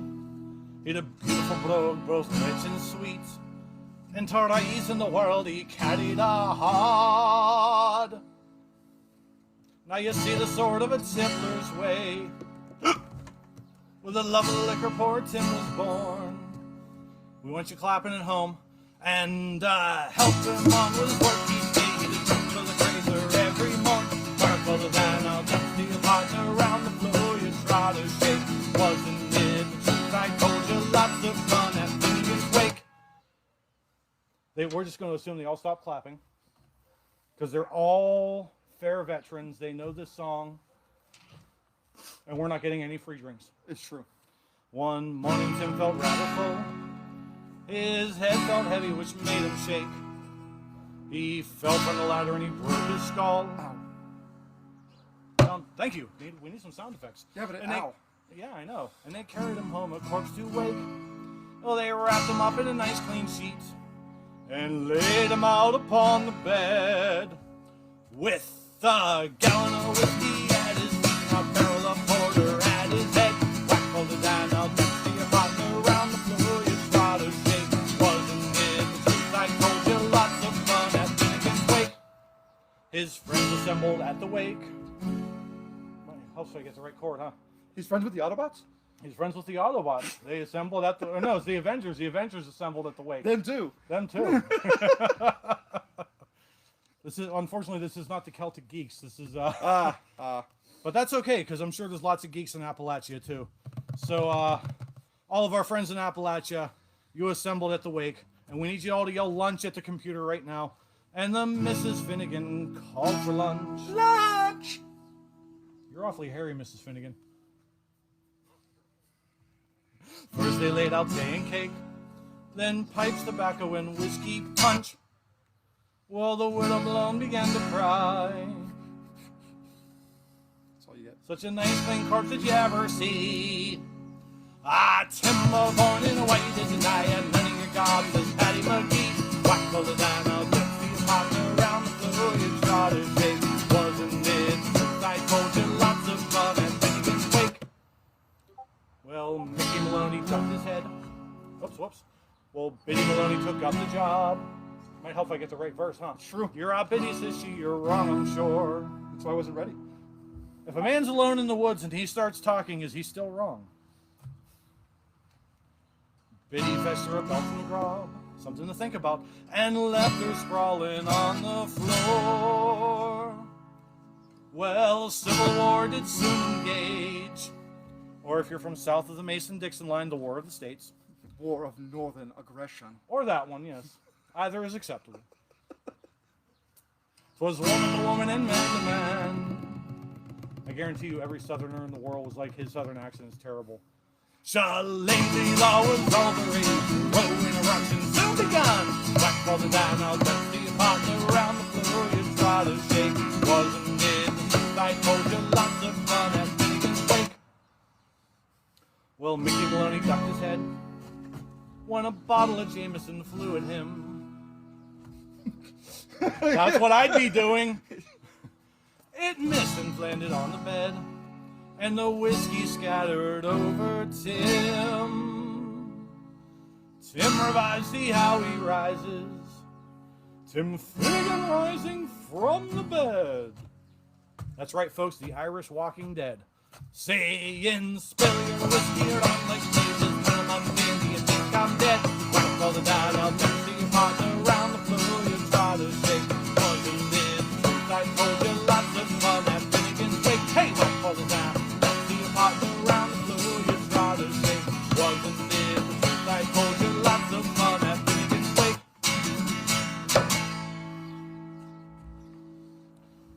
Thank you very much.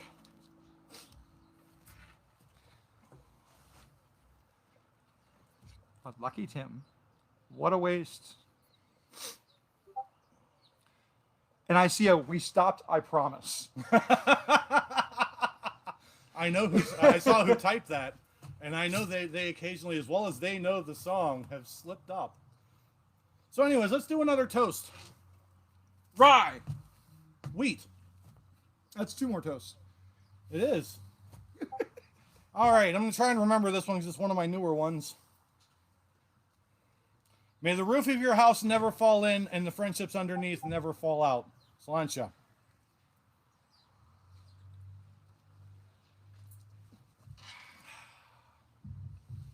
An Englishman, an Irishman, and a Scotsman walk into a bar. Ow. They then stop, realize there's a door, open it, and walk into the bar through the door. And wouldn't you know it, 3 flies followed them in. And they walked over, and as they walked over to the bar, the flies followed them naturally, because that's what flies do in jokes. So they sit down, each of them orders up a pint of Guinness. And as the Guinnesses arrive, the flies go, ooh, Guinness, and fly down one into each of the Guinnesses. The Englishman, being prim and proper, goes, bartender, I cannot possibly drink this. Please take it away and replace it. The bartender looks at him a little disgusted, but does it, takes it back.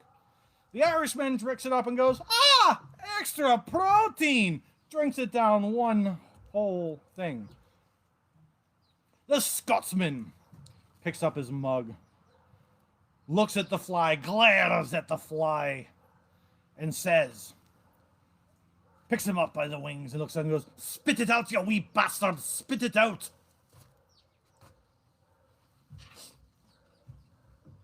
Oof.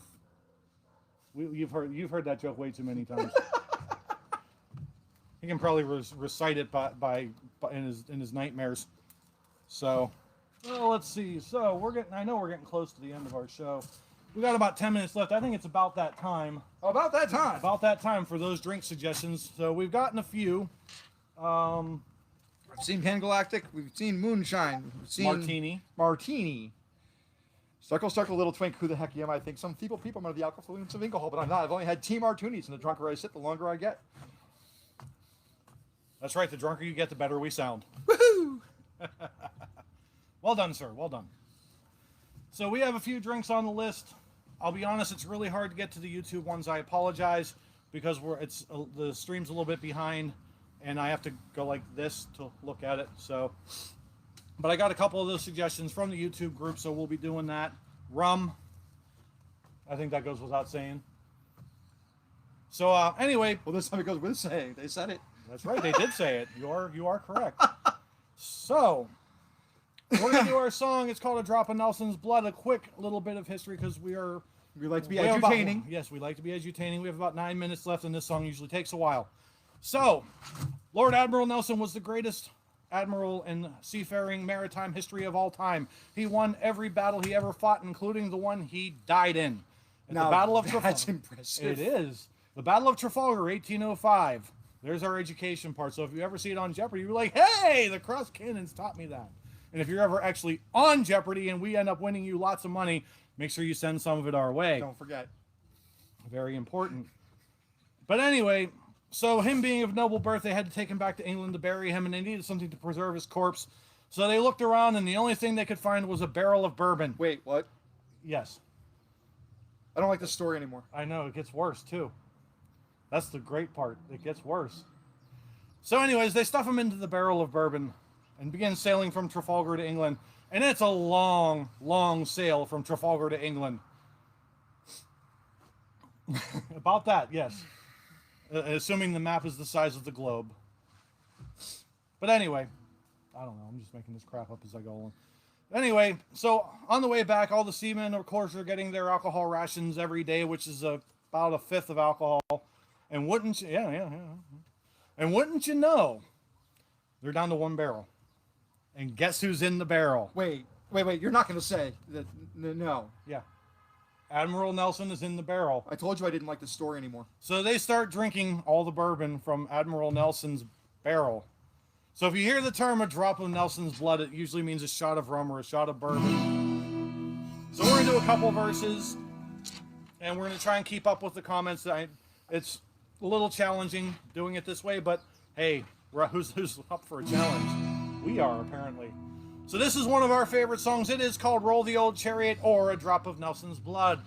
And a drop of Nelson's blood wouldn't do us any harm. No, a drop of Nelson's blood wouldn't do us any harm. A drop of Nelson's blood wouldn't do us any harm. And we'll all hang on behind, and we'll roll your chariot along. We'll roll your chariot along. We'll roll your chariot along. And we'll all hang on behind. Yours, sir. No, a grasshopper wouldn't do me any harm. No, a grasshopper wouldn't do me any harm. A grasshopper wouldn't do me any harm. And we'll all hang on behind, and we'll roll your chariot along. We'll roll your chariot along. We'll roll your chariot along, and we'll all hang on behind. Now a Scotch on the rocks wouldn't do me any harm. No, a Scotch on the rocks wouldn't do me any harm. A Scotch on the rocks wouldn't do me any harm. And we'll all hang on behind, and we'll roll your chariot along. We'll roll your chariot along. We'll roll your chariot along, and we'll all hang on behind. A bottle of mead wouldn't do me any harm. Well, a bottle of mead wouldn't do me any harm.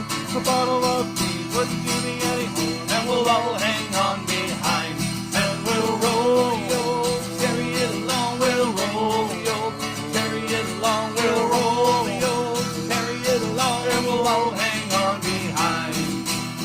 Well, we got a few suggestions, so we're going to start with the ones that came over from YouTube earlier. like a cluster wouldn't do me any harm. No, a penny like a cluster wouldn't do me any harm. That's a whole lot of silver, doesn't do me any harm. I'll hang on behind, and we'll roll the old chariot along. We'll roll the old chariot along. We'll roll the old chariot along, and we'll all hang on behind. Moonshine or Martini, that's yours.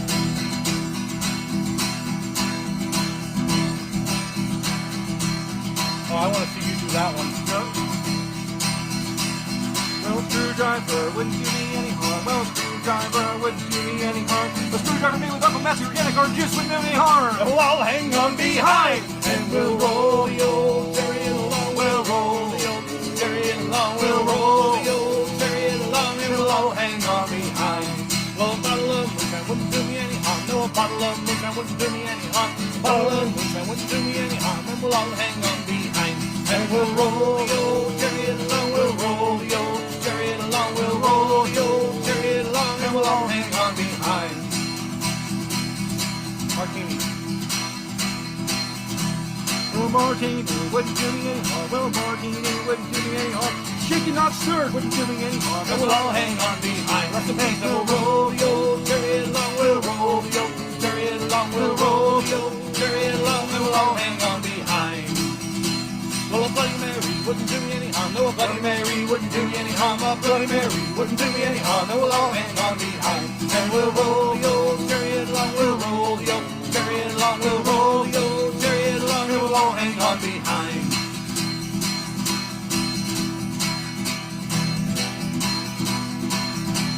Some Irish tea wouldn't do me any harm. Some Irish tea wouldn't do me any harm. Some Phillies with ice cream wouldn't do me any harm. We'll all hang on behind, and we'll roll the old chariot along. We'll roll the old chariot along. We'll roll the old chariot along, and we'll all hang on behind. Well, we got rum. Yeah, they can't see it, unfortunately. We have our legs up, really.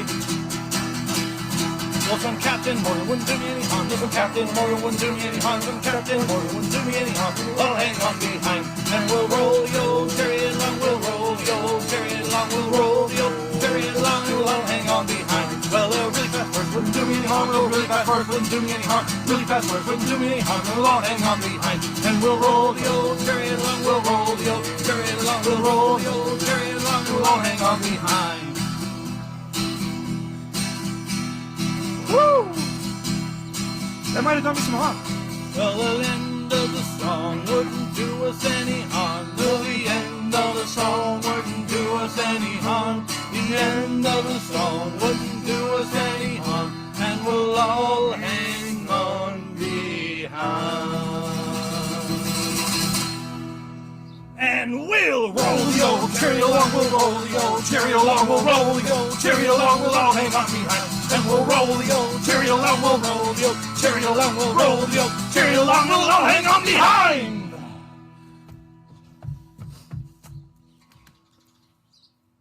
Clearly, you haven't had enough to drink.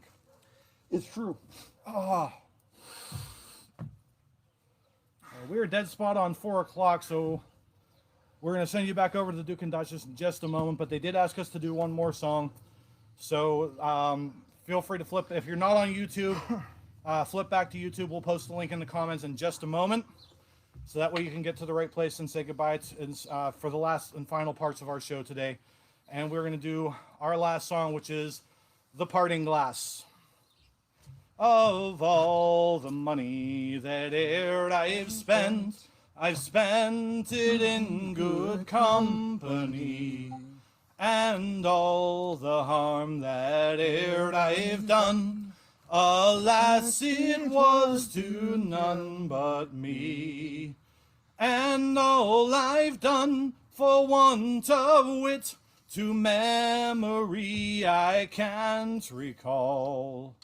So fill to me the parting glass. Good night and joy be with you all. Of all the comrades that e'er I've had, the sorry for my going away. And all the sweethearts that e'er I've had, they'd wish me one more day to stay. But since it falls unto my lot that I should rise and you should not. I'll gently rise and I'll softly call, good night and joy be with you all. Thank you, everyone, to the Duchess and Duke and the Duchy of Appalachia, all of our friends. Thank you so much. Have a wonderful rest of your day, and we send you now back to our Duke and Duchess where they will finish up the day. Take care.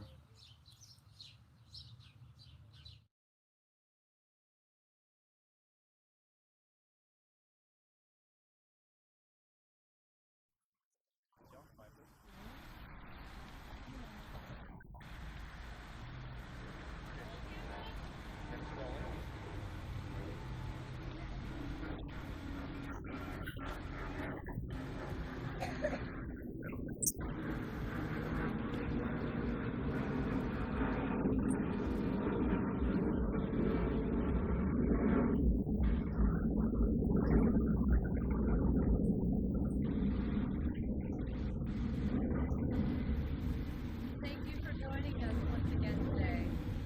I know that 2020 has been a very hard year, but I believe that very, very soon we'll be able to follow the sound of the bagpipes girl through our gates again back to Fair Crossing. I think that soon we'll be able to hear harp music and fairy laughter echoing across the wind. We'll hear the sound of lances busting apart down in the jousting field. I believe that very soon we will be able to lift a glass of tea with the wizard, hold hands with our fairies, tie our weapons, sing with our pirates, hear the cannons fire. I think that very soon we will all be together again, and I cannot wait to see all of you. I am happy to be here with my ladies, my guards, my family. Oh, but where's Lady Maggie? I don't know. I've not seen her. I haven't seen her all day. That girl is late for everything. Hopefully we will all be together soon, along with Lady Maggie. Indeed. Until we meet again, I ask you to raise a glass to the company. Hip hip! Huzzah! Hip hip! Huzzah! Hip hip! Huzzah! See you soon.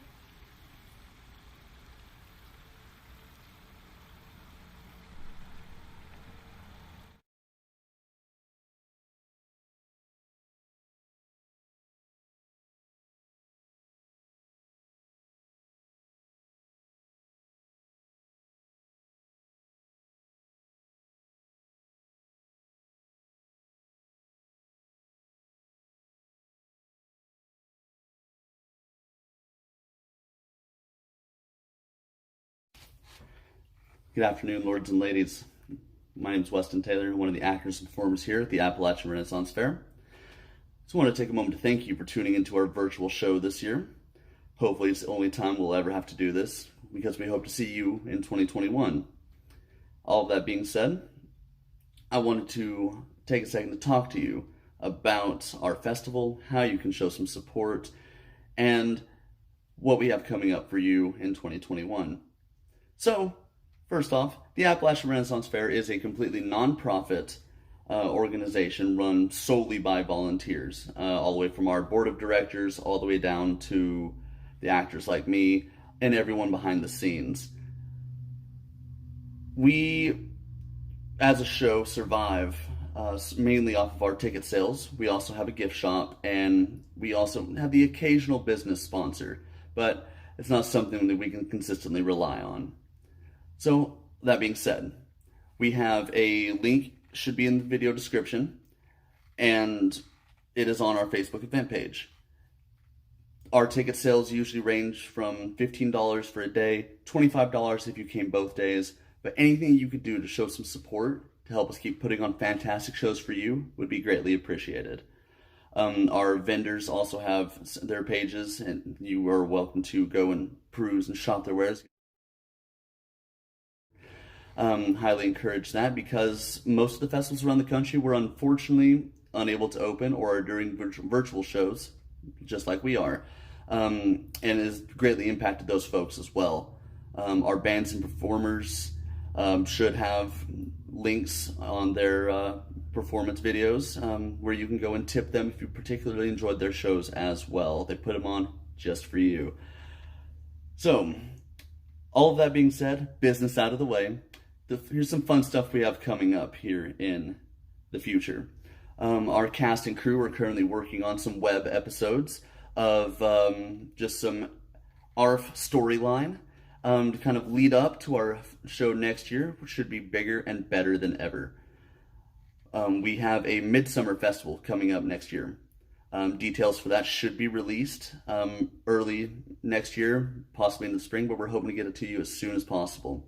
And then, of course, probably 1 year from now, we hope to be hosting the Appalachian Renaissance Faire in person once again. If there's anything you can do to show your support, please do. Feel free to share all the videos you've watched today. And really, we can't thank you enough for tuning in.